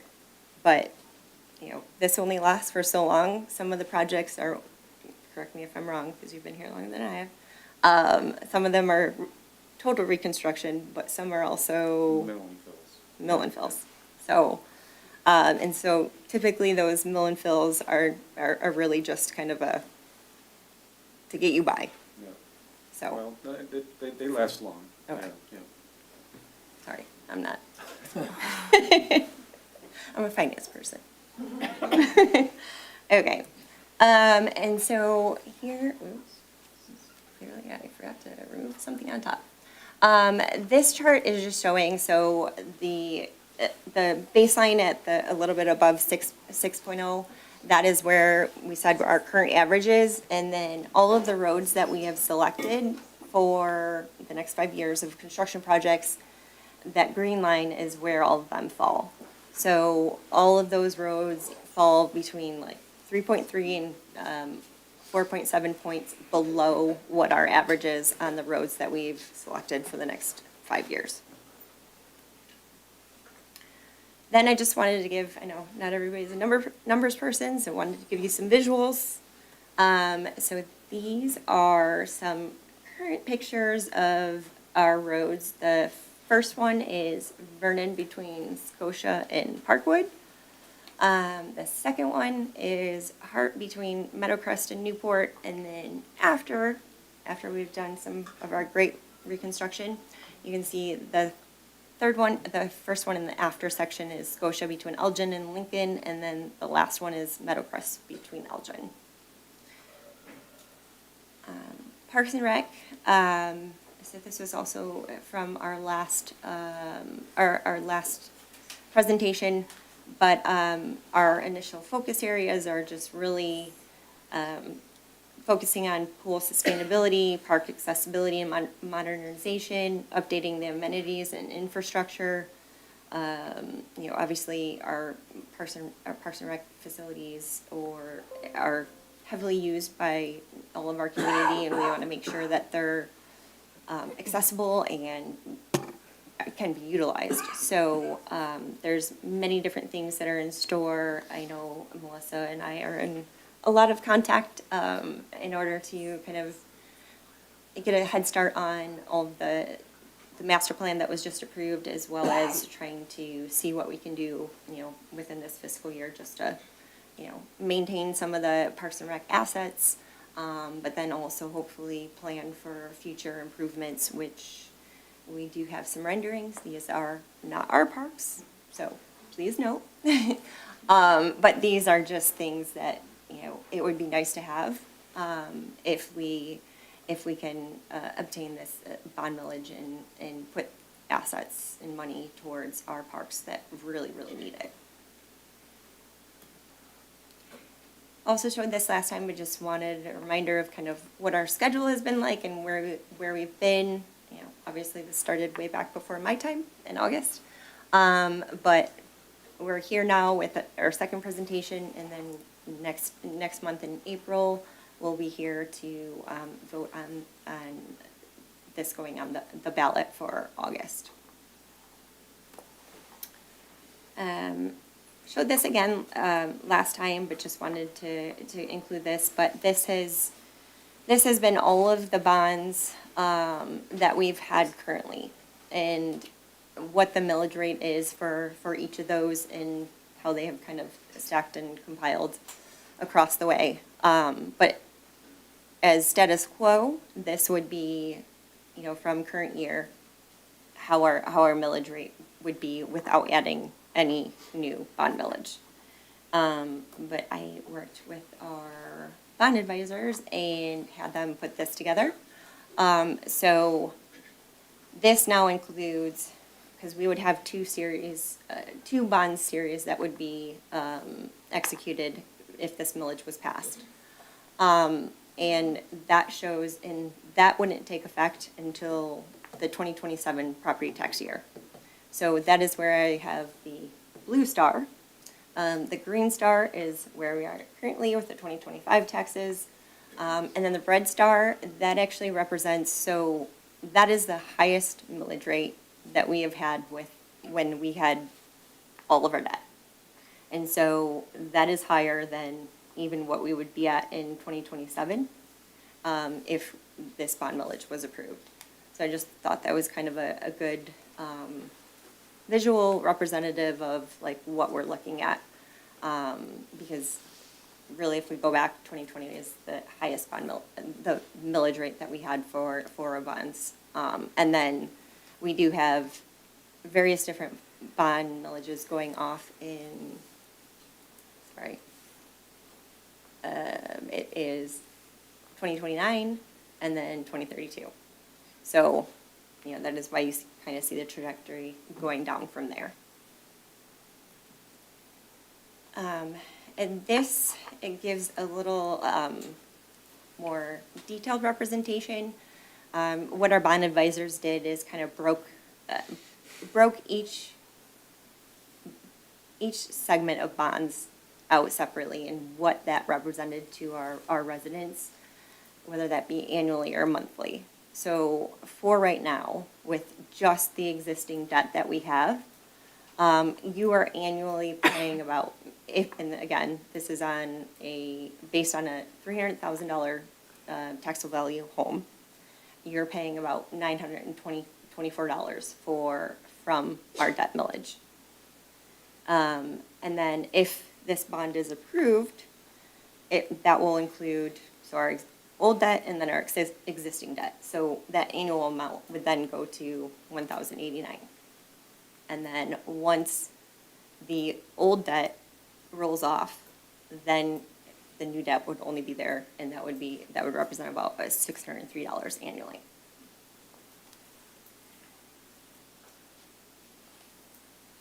This one, okay.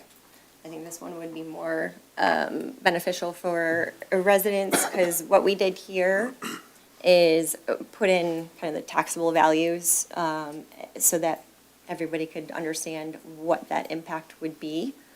Whether it be, a lot of our information is based on average millage, because it's hard to say what your taxes are going to be every single year. So you'll see on, I think it's the next slide.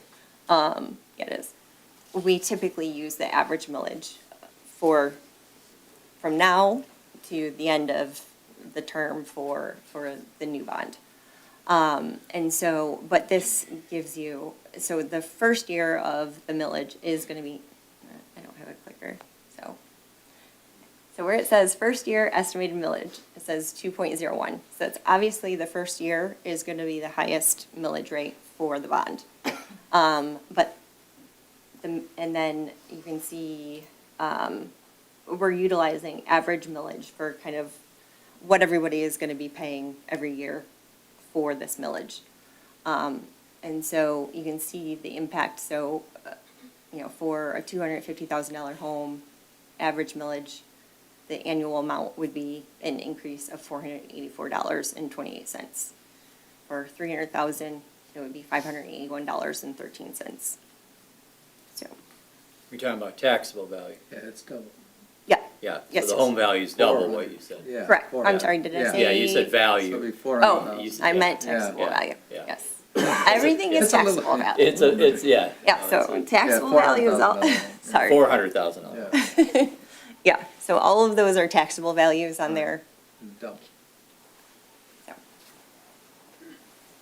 And then, so this kind of correlates to the last slide with all the taxable values, but just stating that through this, the average annual cost for a taxpayer based on a taxable value of $300,000 would be that $581 a year.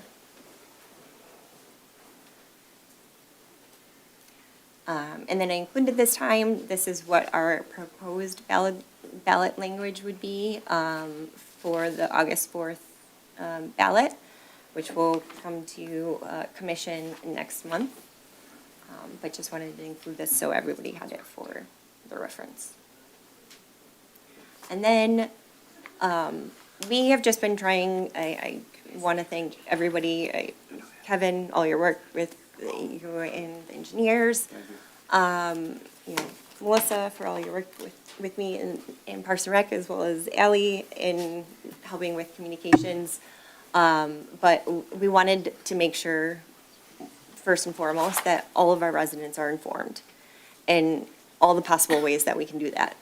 And so we just recently launched our, a landing page for the bond millage.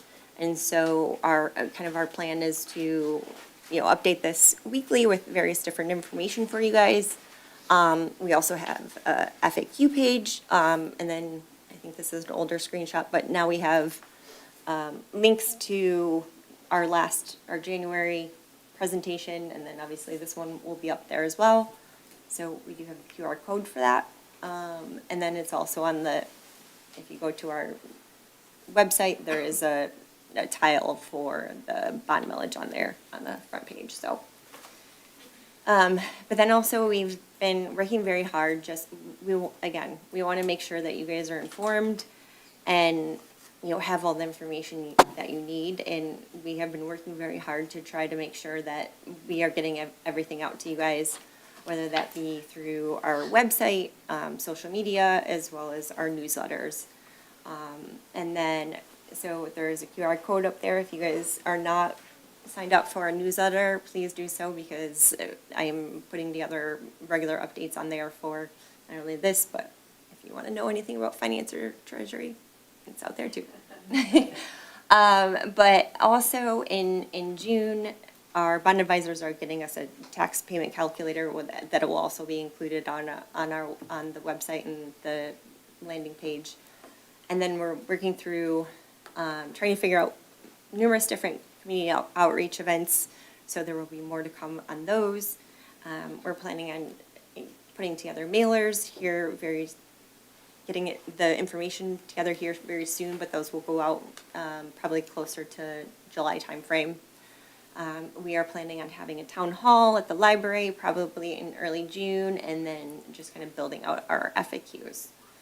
And this, we're trying to also make this a little fun for our community, and also getting our next generation involved. And so Melissa, I don't know if this was your idea or Allie's, one of the two, whomever.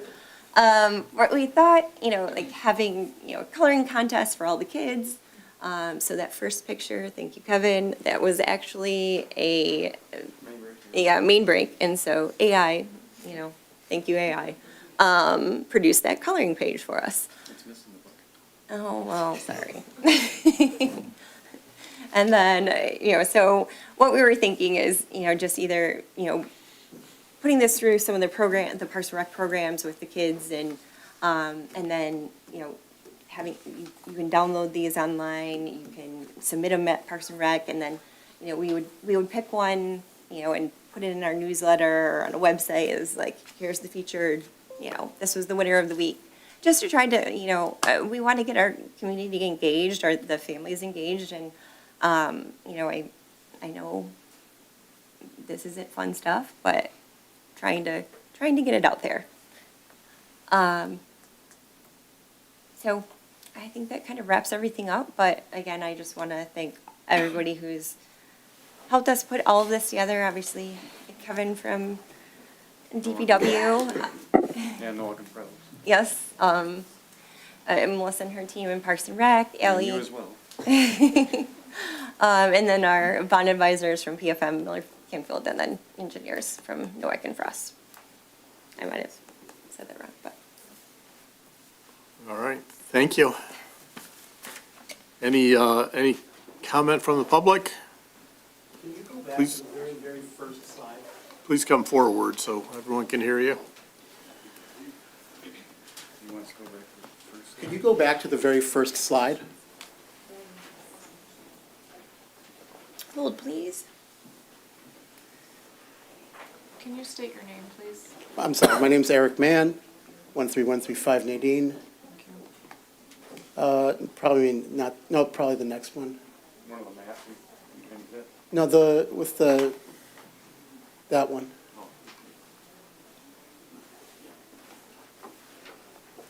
Thank you.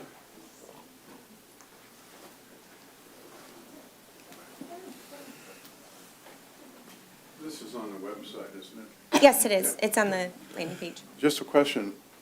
Are you planning to integrate the 2017 Stormwater Management Plan developed by the city, by Don Carpenter of Lawrence Tech, in your implementation of this? And the answer is? What are you asking?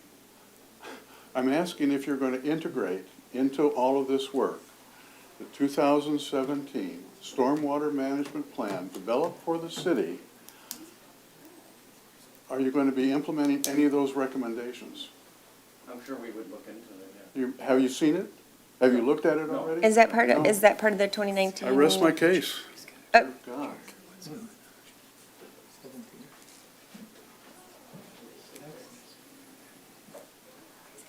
Hello, my name is Marie Defer, 13307 Talbot Avenue. And I had a question about the 2 million for the Parks and Rec improvements. Is there any plan on like what would, like a tangible goal versus the proposals? How that money would be allocated and how the decisions would be made on how to spend the money? I'm gonna turn that over to Melissa, but I can probably say that it's not 100%. Just a quick overview, if you want to scroll to that slide while I'm Oh, talking, sorry, that would be sorry. awesome. We have some planning work to do to figure out exactly how we're going to spend the Parks and Recreation portion of the funding. So this spring, I'm hoping to do some master planning with a lot of community involvement around Val Jones Park and Reynolds Park, but then also we're getting quotes for court resurfacing, we're looking at accessibility, we're getting quotes for the things that need to be done at the pool, which, so many of which are gonna be a priority. So once we start pulling in all those quotes and get the planning projects done, that'll help us make recommendations to the commission on projects.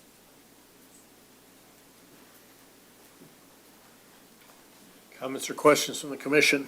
Mr. Mayor, I think that the tax payment calculator will be important and to promote that, because in the illustrative examples, like a home with a value of 600,000, I mean, if they've lived there since, 2000, their taxable value is not 300,000, right? It's much less. So the impact really isn't even $170 a year. It's probably significantly less than that. The, 600,000 to 300,000 is someone who really just purchased the house, probably within the last year, where they haven't experienced the benefit of Proposal A, keeping their taxable value down. So I think that the tax payment calculator will be important so that a resident can enter their taxable value and directly see the impact on their home. But for, the $600,000 home with a $300,000 taxable value, to see $170 a year, and then eventually that really fall off as those debt series from original issues are paid off. It nets out to a decrease. I think the important thing is we can't stop the progress we've made on the infrastructure.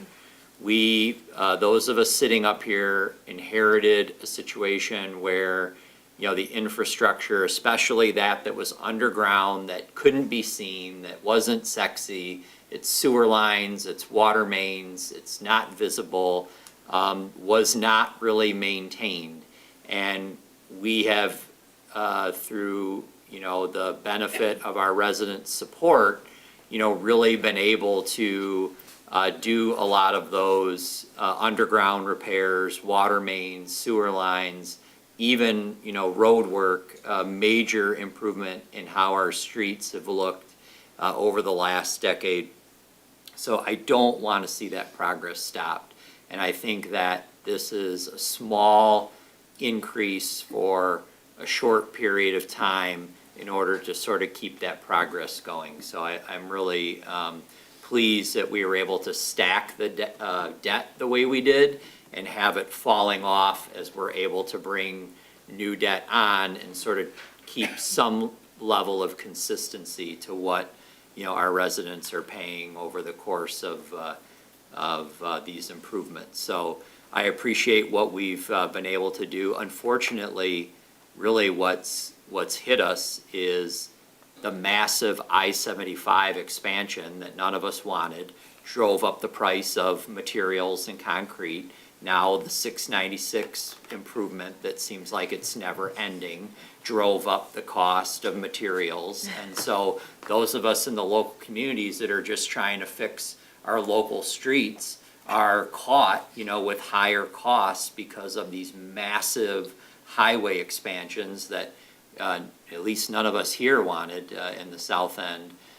It really just created urban sprawl and all of these other issues. So, and communities losing property and whatnot. So I'm in support of this. I appreciate your presentation. I think that we have a lot of educating to do out in the community, especially we had some questions on the park side. I know on the stormwater side, I think we have, some things that we want to look at and some educating to do. So I think that all that's important and can come as we get closer to the actual election. Thank you, Mr. Mayor. Thank you. Was public comment over? Yes. You never said last call. Come.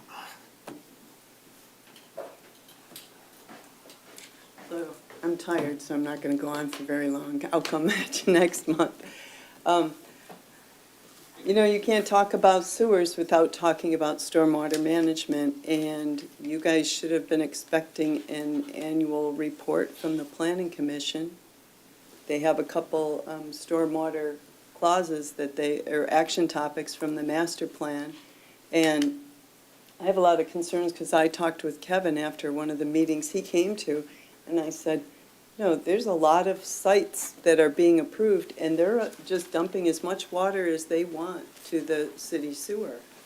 And he said they should be managing it in their yard as much as possible.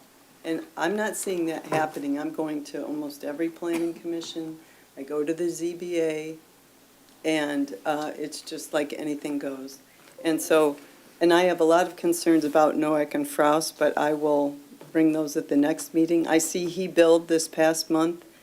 Any 6,000 comments regarding this particular issue that we're talking about? This is about this. He billed $6,898 for bond proposal planning assistance. So I know he bills, a principal bills at about $160 an hour, so that's almost 40 hours. So could he spend some of that time helping the planning commission? Because like what happened last month is Mr. Zalewski emailed them like 90 pages of other municipalities' codes with nothing highlighted, and the planning commission first takes stock of the codes that we already have on the books. And we're not managing the stormwater that flows to the street. Susan, please, any comments to the subject that Yeah. we're discussing right now? Because we need to also get you involved with all these people who are looking at stormwater management, so we're minimizing what goes to the street. Okay, well, hopefully you'll get some residents involved too. And then, where can we come and ask questions? There is something on the website, I believe, put that I know, up. but if we have direct questions, In can we just reach in out regards to you the bond directly? proposal? Yeah. I need to check with Ally because I think we were trying to have like a, FAQ form or like our newsletter, or you can email myself, Ally. That's how you estimated it, because you said before there wasn't as much transparency. Mr. Mayor, this is outside the Okay. scope. Okay, well, as long as there's a place that we can ask questions, You because it can- looks like they're going to wait till June. There will be, There there's is, but you have scheduled to public hearings, Thank you, so. thank you. Any other commission comments?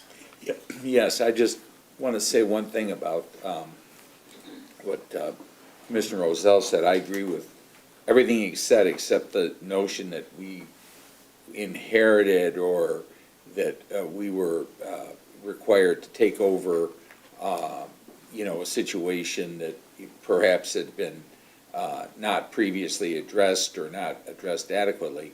we're dealing with old infrastructure here, is what we're dealing with. So that's what we inherited, is old infrastructure. We did not inherit somebody else's mistakes, we did not inherit somebody else's neglect. We're dealing with old infrastructure, and we're trying, it's every person who sat up here over the decades, I believe, has used their best efforts to try to deal with the problems at hand. The resources that were available, the city, like all other municipalities, went through the recession, 2007, 2008. There were a lot of factors to take into consideration. So I think what we're dealing with now are the problems that we have. We're dealing with it utilizing the resources that are available to us, and we're asking the residents to support the decisions that we're making based on what we know today, what we're able to deal with today, and what types of problems we can address today. And so it's not like somebody else didn't do it. We've been, handed this. This seems to be popular in politics now to say, well, they didn't do it, so now we're doing it. That's not what we have here. What we have here is we're dealing with the situation that we have, and like I said, we're about to celebrate our 100th anniversary, as has been pointed out. It's old infrastructure. We're doing the best we can. We're doing everything we can to do it the right way and to avoid mistakes. But this is just what we're dealing with. We're not dealing with something that we inherited somebody else's decision not to do something. Thank you. Mr. Mayor? I just wanted to say that I appreciate the plan around the roads and the objective data that DPW was looking at in order to pick those roads for construction.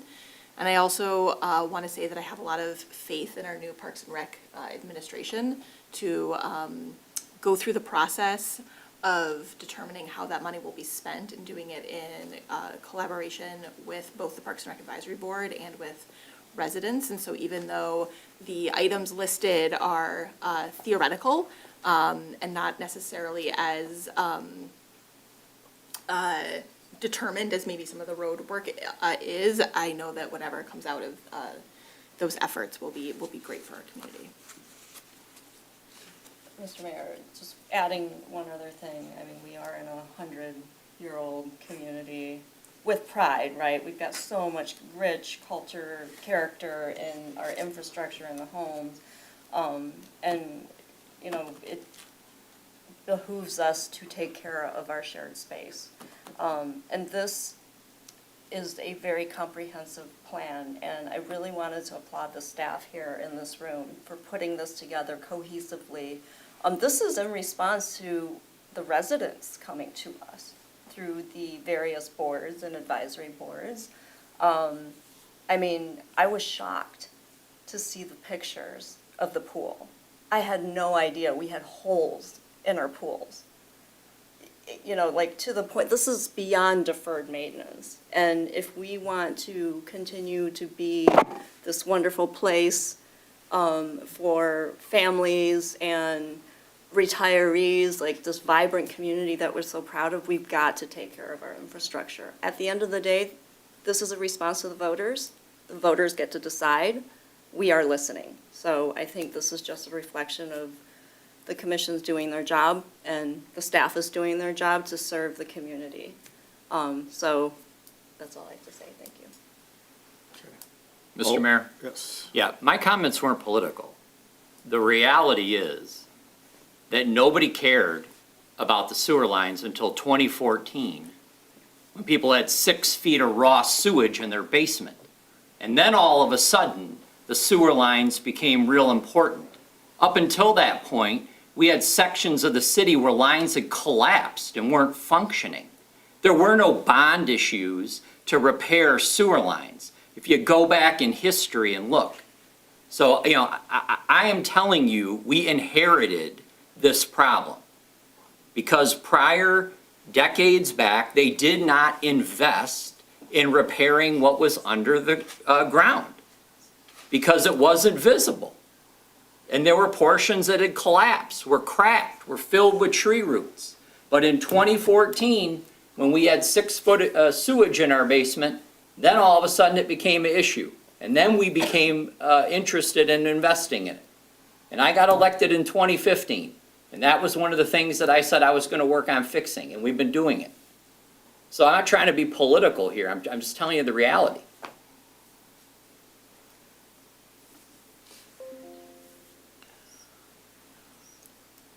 Okay. Any other comments?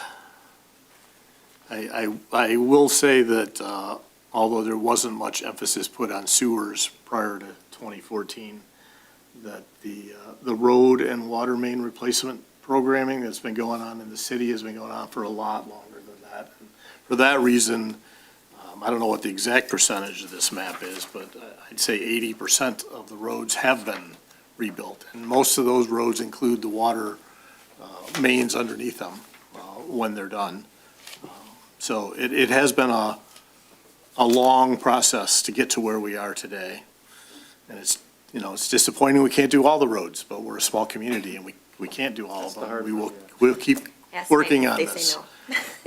You know, 6, 7 years from now, we're going to be looking at the same thing again. And hopefully we'll be able to afford to stack a new bond issue on top of this one that we're putting out there and keep it at a relatively same total millage, so. All those in favor? Aye. Aye, opposed, motion carries. Actually, we didn't even have a motion. Sorry about that. That was just a discussion. It's next month. So we have Next we have a vote on a motion It's that doesn't cool. exist. Sorry. That's cool. Receive and file presentation. Item number 2 is considering approval of the BSNA tax and assessing software. Okay, it's I think yours the again, Amy? next three things are all mine. Okay. So in the packet, I put together some information, the memo and the actual agreement from BSNA. So I did this in Berkeley shortly before I came here. I'm sure you guys are all aware of kind of what happened with the county and them with the assessing situation last year. And so after that happened, Yeah. sorry You mean about when we that. got the 120% increase, all right. Yes, All right. yes. that We were thing. waiting for You that. teed them up perfect. I know. Okay, it's been a long, I don't know, it's only Tuesday, but anyways. So I was trying to plan ahead in case of unknowns that I wouldn't know from the county. And also, it just kind of streamlines things here, because we're utilizing the counties via Citrix, their tax and assessing software. There are a lot of things that we can't do. One, we don't even have access to the assessing database here. Our assessors do now, but they can't upload anything into BSNA. They have to update it in LAMS, and then it's not visible in BSNA. That doesn't translate to tax. So it's like they're doing things, and from what they said, they have to do 3 things, whereas if we get this, we get 1. They only have to do things once. And then we all have access and availability to the pictures, the plans, any property tax, and any forms that people would file, like veterans exemptions. All of that would be housed in BSNA. We would have access to it. Right now, we don't have that. Also, when there's name changes, the name changes would flow through the different systems, and we wouldn't have to manually be updating in different modules within BSNA. Also, that being said, we are on .NET, which is the old version of BSNA. Most people are migrating to the cloud, which is the next topic. But they are not actually even allowing anybody else to get the .NET version. But because I did it in Berkeley, they kind of squeezed us in order to get this. And the county also is migrating to the cloud in, I think, 27, 28 timeframe. And so I think there's a lot of unknowns of what that will look like for those who are on the .NET version versus the cloud when the county moves to the cloud. So it really just kind of, one, it secures us a place in line in order to even get the .NET version of tax and assessing. It reduces a lot of redundancies that we're currently having to do, allowing us access to the data that we all need day to day. And then really just, again, it's kind of operational efficiency and so our recommendation would be to approve and allow the city manager to enter into the proposal to execute the agreement for the tax and assessing software, which will be, it's like a staged approach, so we have to pay the total contract is 16,000, but it's 3 payments, so we would be paying, I think it's 6,000 the first, yeah, 6,000 for when we sign the contract, which this is only eligible for us, in order for us to secure and get the .NET version of tax and assessing software, we have to sign by March 31st. Because after that, they are not going to be offering it. Mr. Mayor, I'll make a motion that we approve and enter into the agreement with BSNA for the software as described. Second. Any public comment? Seeing none, that's closed. Comments or questions from the commission? Mr. Mayor, I think it makes sense to transition to a city-owned system like you're discussing here. I think that the county is going to propose a increase in cost to stay part of their system. And it just makes sense to avoid, like you said, 4 points of entry, to just maintain our own system. We can still communicate with the county for reconciliation through, because we have the same, abilities. So I think this makes a lot of sense, and I appreciate you bringing it forward. Thank you. Just for some clarification, are we currently paying for the county software, and then how does that compare to this cost? So, I don't have the exact numbers for you, but we do pay them for the Citrix version of both the tax and assessing. I don't have those exact numbers for you, but I can get that for you. Okay, but it's not like it's a free county No, system. no, And no. now we're choosing something that's going to cost us And my money. fear is, like the assessing, if it's gonna substantially, especially when they go to the cloud, they're going to have some sort of way for those who are still on .NET, but I think it's going to be a very large increase in cost because they're not gonna, yes. Because they're not gonna wanna maintain, and I really think they're gonna be, pushing the other municipalities to move towards the cloud as well, so. Thank you. I'm just trying to get ahead of it. Any others? All those in favor? Aye. Aye. Opposed? Motion carries. Let's get that done by the end of the month. Item number 3 is a matter of considering entering into an agreement with BSNA for the city's cloud migration. Your turn again. Yes, it is.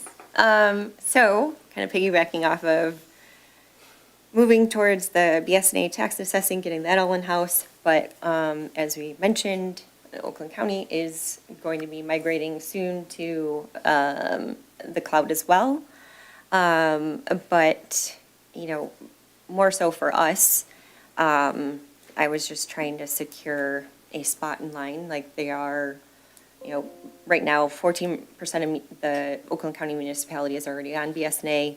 57% are either negotiating the upgrades, and then again, kind of worrying about what Oakland County is doing and how that correlates with .NET versus cloud, and just making sure that we're ready for all of that and are able to kind of plan for things. But also, I think most importantly, the .NET version, they're not doing any upgrades. They've stopped doing that. They still support it from, like if we have a question, things like that, but they're not making any actual upgrades to the .NET version. And it will be sunsetting, from what I've heard, 28, 29, so like it's mandatory for us to have to go to cloud at some point. So I would rather us secure a spot in at the price that it is currently, because it's gonna at least increase 5% each year, or the CPI index, but who knows, based on, based on their, how much flexibility that they have and the timelines that they have and things like that. So I know right now, current year, we clearly didn't have this budgeted. And also, we're getting towards our budget season. Don't know if we 100% have the budget for that. So one of the things that I made sure that we had in the contract is, so as long as we sign, again, by the end of the month, we still have, as of July 1st, like, let's say, okay, I can't find the money for us in the budget next year. We are able, because of the clause that they put in, to back out of the agreement. So it was kind of like a safeguard. One, I knew we didn't have it this year, or I just didn't want to make that commitment this year. So I was able to delay the first payment that we would have to July 1st, and that's all dependent on if this is approved within the budget. Okay. Do we have a motion to enter into an agreement with BSNA for the city's cloud migration? So moved. Second. Any public comment? None. Questions or comments from the commission? Yeah, Mr. Mayor, just so I understand correctly, this is just to secure the pricing and the rate until July. Correct. And then, once we go through the budget approval, then we're actually spending the money. So if we plan it in our budget when, I think that gets finally approved in May. So if that's included in there, then we will be billed the first payment in, like, as of July 1st. Okay, thank you. All those in favor? Aye. Aye. Opposed? Motion carries. Item number 4 is a matter of considering approval of the deficit elimination plan for the Recreation Fund and associated budget amendment for fiscal year ending June 2025. We don't have a whole lot of choices here, but I wanted to explain what we're doing. Well, it took me a lot to figure it out, but, so, after the audit, the auditors, they submit to the state of Michigan our audit, their letter, right, everything like that, and then the city has to submit a qualifying statement. There's various different questions. One of the questions states, is there any fund that has a deficit? I answered no, but in the audit report for the Recreation Fund, it says that there's a $35,000 fund balance, but the state classifies a deficit a little bit differently. So for prepaid expenses, those are actually considered non-spendable, and we had approximately $45,000 in non-spendable prepaid expenses. So technically, that would have made our fund balance negative 12,000 plus. So in talking with the auditors, they're trying to figure all this out. They did transfer some money prior to, like, just around year end, that they thought would cover all of it, but unfortunately, it didn't cover that last $12,000. So kind of, I've been working heavily with Melissa, not only on ways to cut expenses or make things more efficient over there from an expenditure standpoint, but then also additional ways to increase, and there are actually a lot of ways that they're already exploring for increasing program revenue, and some other expenditures that we've kind of figured out that we don't need or we've gotten rid of. So we do have a confident plan in place, but we do need a resolution kind of verifying that,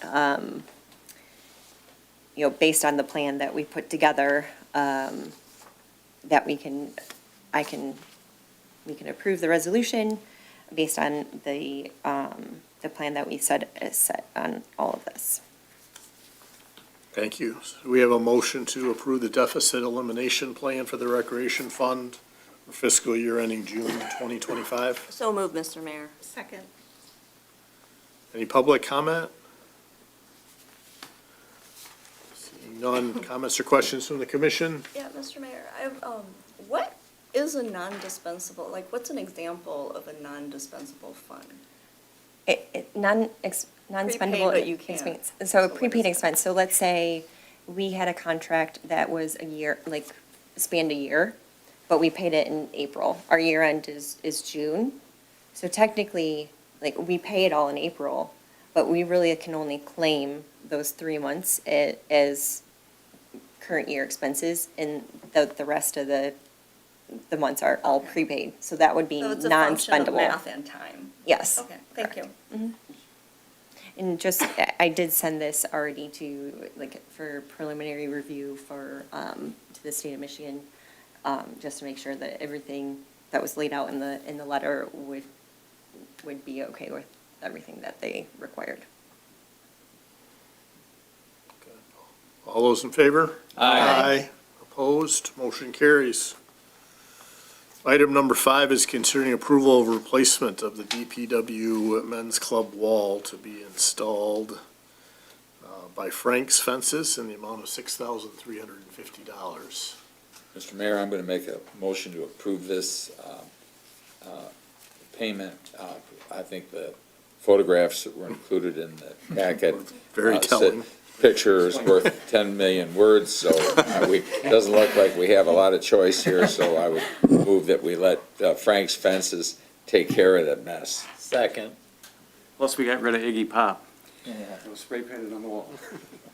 Every year. Every year. Any public comment? Comments or questions from the commission? To your point, Kevin, about the decades of vandalism on the wall, with the black mesh paneling and the chain link fence, it could still be spray painted. So what would be what would be sort of that cleanup? What would that look like? They do have remover that we can have it removed. Okay. There's cleaner that can get rid of it and take it off. So like, is the mesh going to be on the side facing the field? It'll most likely be on the DPW side. Okay, thank you. Well, my only question was that we don't allow residents to have a double fence like we're proposing doing on ours with the mesh and the chain link. The mesh is more just to block the view of what we have. Privacy. Like all the, yeah. Like the zoo. So you're not playing, like the kids aren't playing soccer and they don't see all our machines and our material in the backyard there. I understand that, but that's my only concern. Okay. Any other comments? All those in favor? Aye. Aye.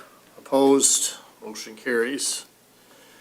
Item number 6 is considering approval of the pool modernization and infrastructure improvements as outlined to be completed by Aquatic Source in the amount of $62,144.20.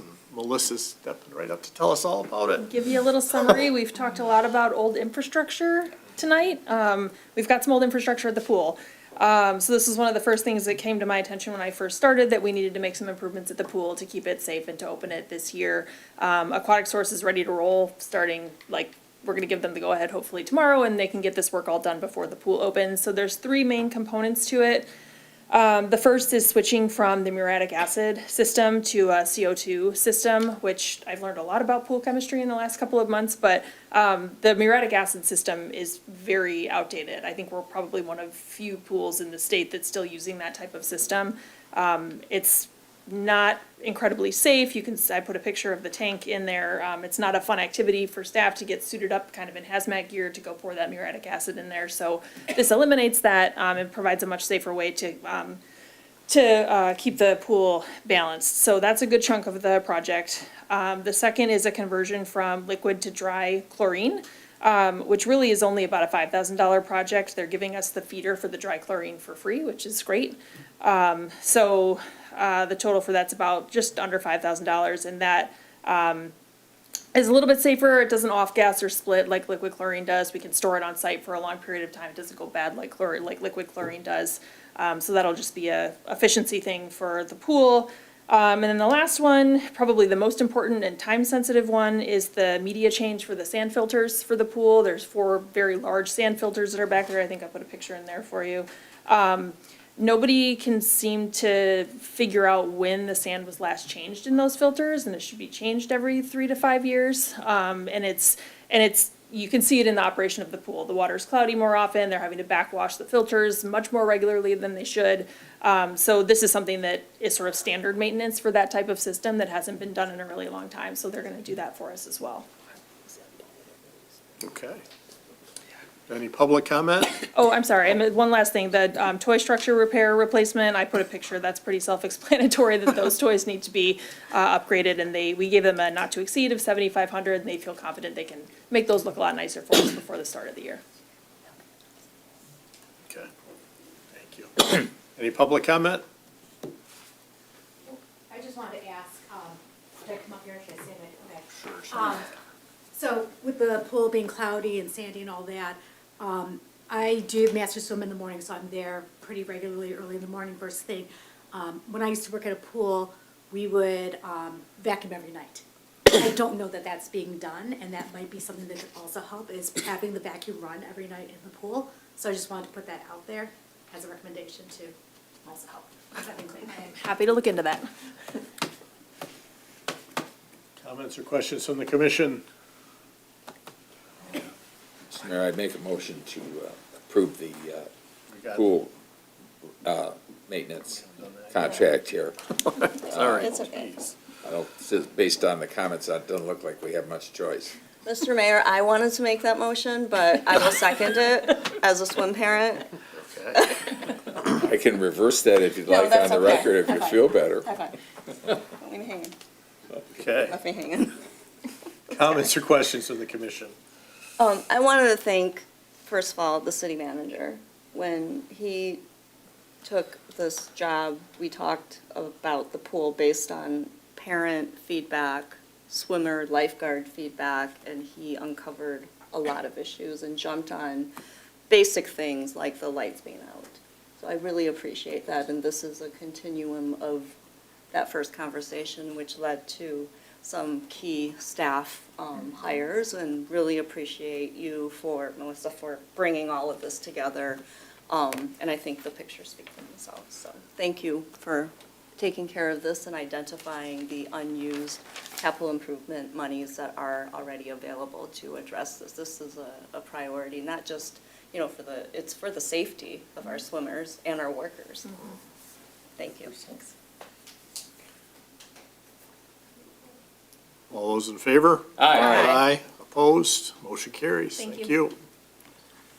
Item number 7 is considering approval of an extension of the Great Lakes Landscape Design Contract for 1 additional year for green space maintenance services in the amount of $236,872. This is actually fulfilling the 3rd year of the original 3-year contract. So moved. Second. Any public comment? Sorry, Dan.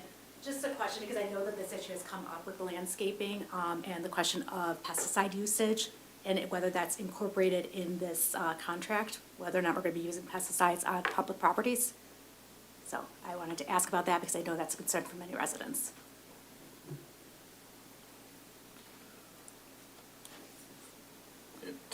It is used in certain locations.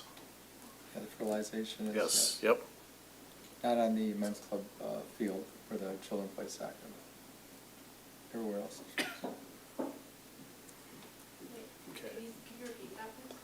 We haven't been using it on the men's club field where they're playing soccer, or at least not through the whole season they haven't. But the other locations we've been using it.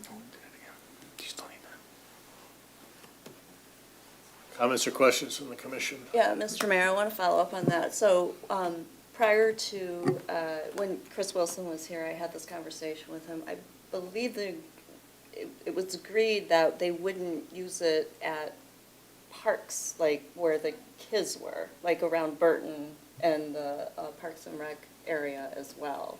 And definitely men's club for the soccer reasons, but if that is still the case, I think Chris had said they were going to see if this was making a difference in the quality of the grass for the first year, and then they would reevaluate it. But that was my recollection. and The I'd like issue some clarity. obviously is the grass will be overrun with dandelions and weeds, and they recommend that they need to do that if you want grass. If you want, if you don't, then that's what you're gonna get. Mr. Mayor? Let's just be honest. Can I chime in for a minute? There's nothing in this contract about fertilizer at all. No. There's, There's nothing in here Just about it. renewing- It's just, it's cutting the grass, it's spring cleanup, it's Yeah. mulch, and it's bed maintenance and fall cleanup. That's it. There's no fertilization as part of this.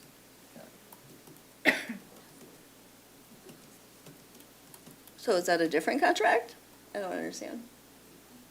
Well, they do the fertilization, same company.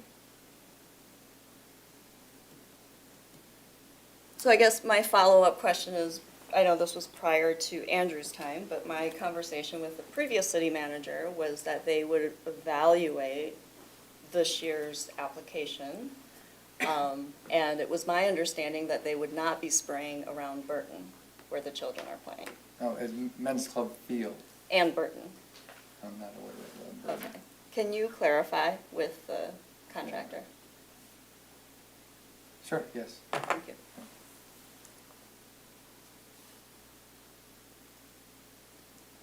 You're talking about Burton Field specifically? Yeah, where basically where the children are. That was my understanding. Well, that falls within our domain anyway, and we're talking about the price of the contract of having them do the work. They do the work as we tell them. I mean, if we tell them, don't do something, they're not gonna do it. I mean, ultimately, we're the client, we're the customer. We control what they do, but overall, I think the vendor, Great Lakes, has been, good for the appearance of the city, and that's what we're hiring them for. I mean, they took over from a prior vendor who, let's just say, did not deliver the mail for us. So I'm, based on what I see, they're doing a good job on these issues of control and fertilizer. We, I think, have the right to tell them, you can do this, you can't do that, and make an informed decision based on that information. But overall, I'd support the contract. Mr. Mayor, I agree with Commissioner Olsman's comments. I think that the prior contractor did leave a lot to be desired, and this contractor has done significantly better in terms of bed maintenance, plantings. I mean, the number of email complaints that I've received from residents about the conditions of our parks have gone down significantly since we've brought Great Lakes on board. And while it's a process, and we're prioritizing other improvements as part of the bond, I think the general maintenance has significantly improved, as Commissioner Olsman stated. From a public health perspective, it's great that we're not spraying Men's Club Field, but you're going to have a higher risk where the kids are like learning how to walk and eating in the grass at Peasley and Reynolds Park, and where the littler kids are. But the other side of this is, if we're still spraying the gardens, that's going to cause an impact to the pollinators and the wildlife. And so this bears actually discussion with the company, because it's good that we're refraining from spraying at Men's Club Field, but if our goal is to have pretty gardens, you also need pollinators. And from a health perspective, we don't want to be spraying where the littlest children are either.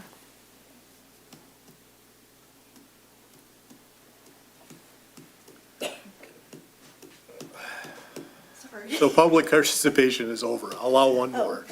And I'm then- sorry, I was trying to figure that out. I'm Betsy Zobeltar. I'm at 10854 Talbot. I'm also a member of the Environmental and Sustainability Advisory Commission. It was my understanding when this contract we were reviewing vendors 2 years ago, the commission highly recommended to the city commission that we include in the contract that only organic pest control be used, that chemically based fertilizers and pesticides not be used. Was that not included in the original contract with Great Lakes?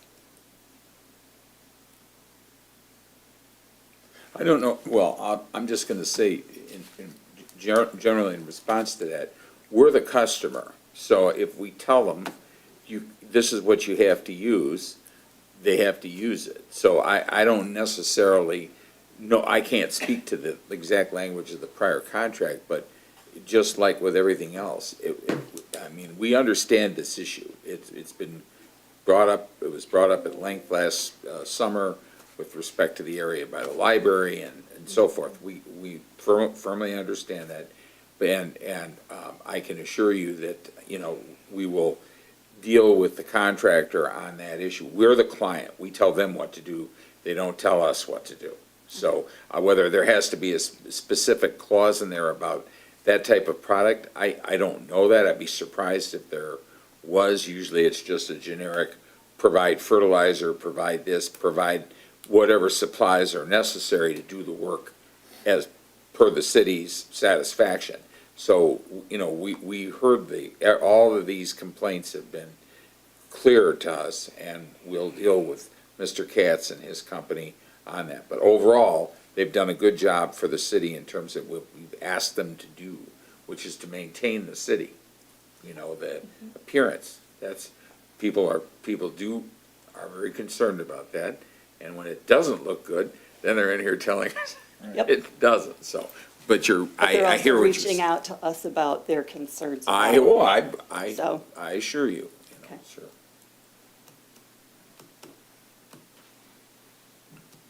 All those in favor? Aye. Opposed? Motion carries. Item number 8 is a second reading on the adoption of the ordinance to provide for testing of backflow assemblies. Is there a motion to approve? So moved. Second.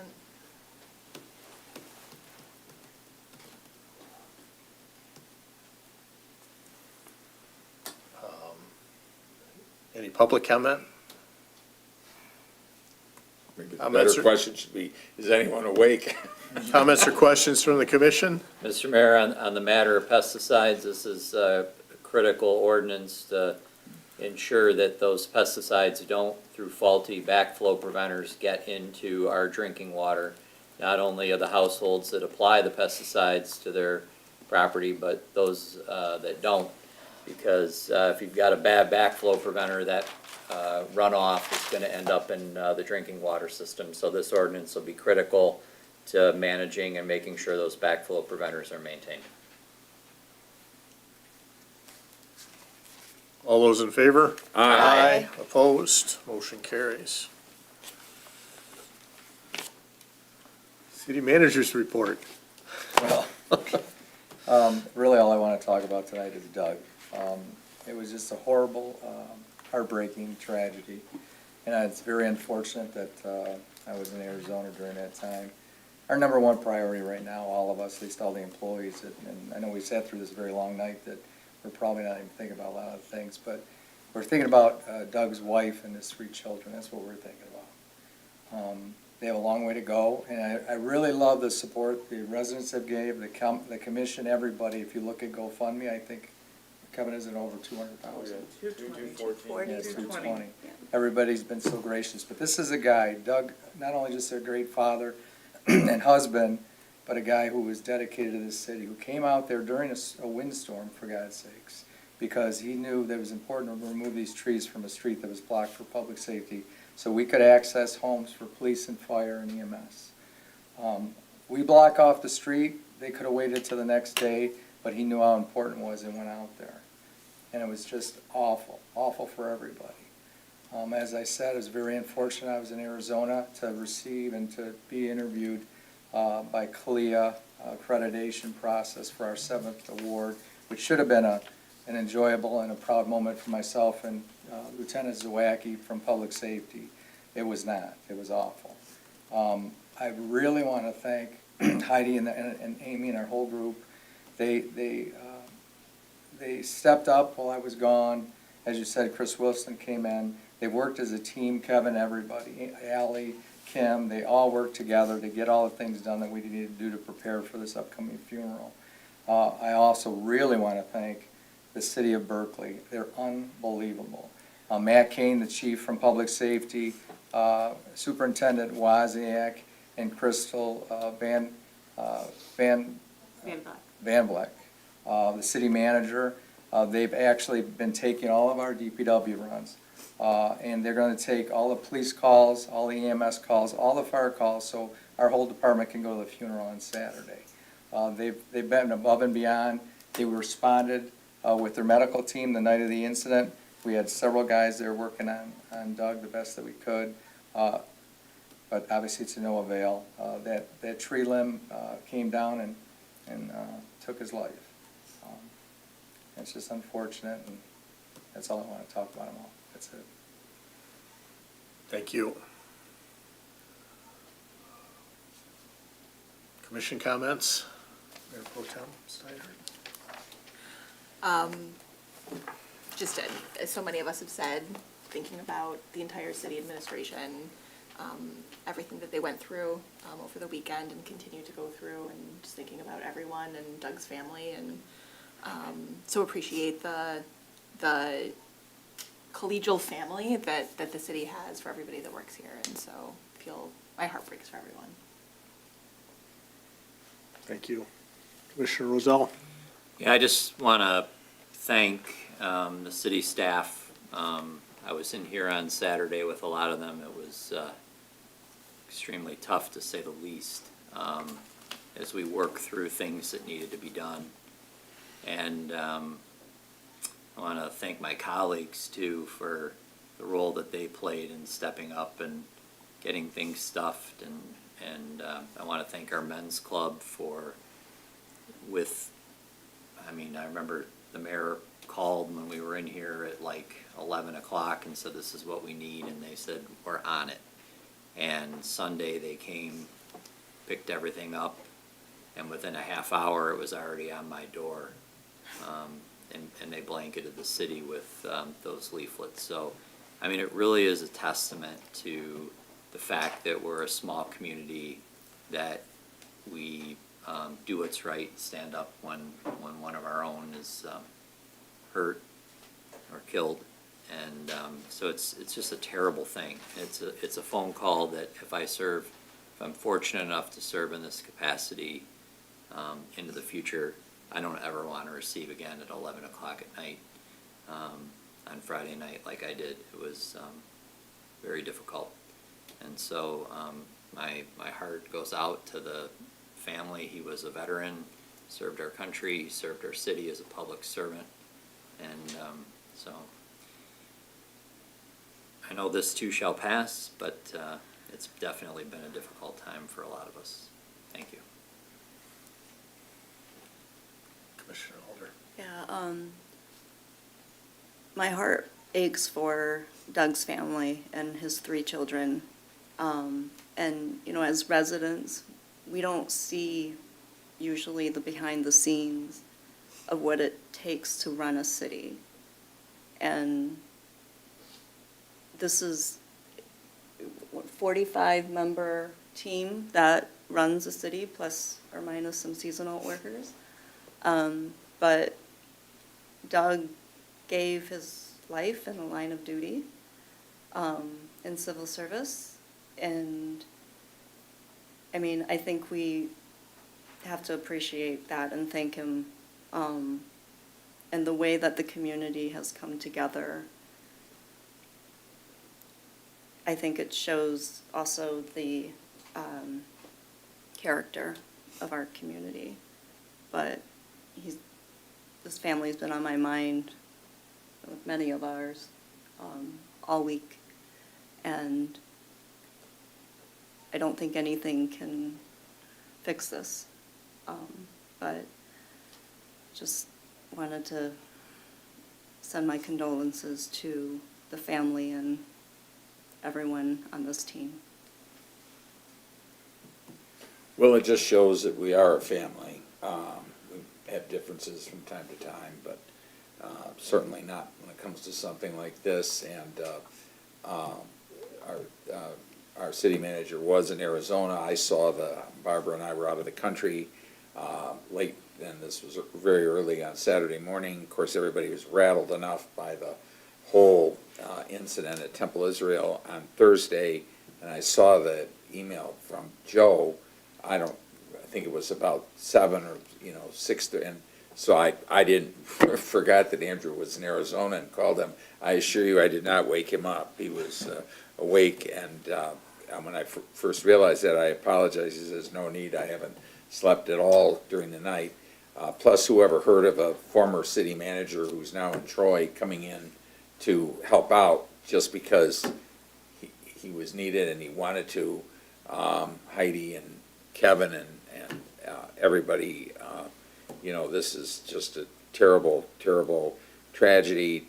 Wrong place at the wrong time. Easy to say. It sounds like a cliche, but 50-mile-an-hour windstorm, a big tree limb, trying to do your job to keep the city operating, keep a roadway open, and something like this happens, and it's just beyond words. But I share what Joe said, that you have to be pretty damn proud of the way people stepped up around here and the way the city stepped up with regard to the GoFundMe fund and what the men's club did. I don't know what time I picked up the envelopes from the mayor, but Barbara and I were downstairs at 5 in the morning stuffing envelopes and things, and just glad to do it and contribute in some small way to the future for his wife and children. So other than that, we just send our deepest condolences and tell everybody how much we appreciate everything they did. Yeah, so many things were already expressed. I'm just going to leave you with one additional thought that I heard from so many different people about Doug, and it's how I remember him too. He always walked into every building with a huge smile on his face. He always had that smile, and it's going to be very missed. And we were lucky to have him. Feel terrible for his family. With that, do we have a motion to adjourn? So moved. Second. All those in favor? Aye. Aye. Opposed? Motion carries. Meeting adjourned.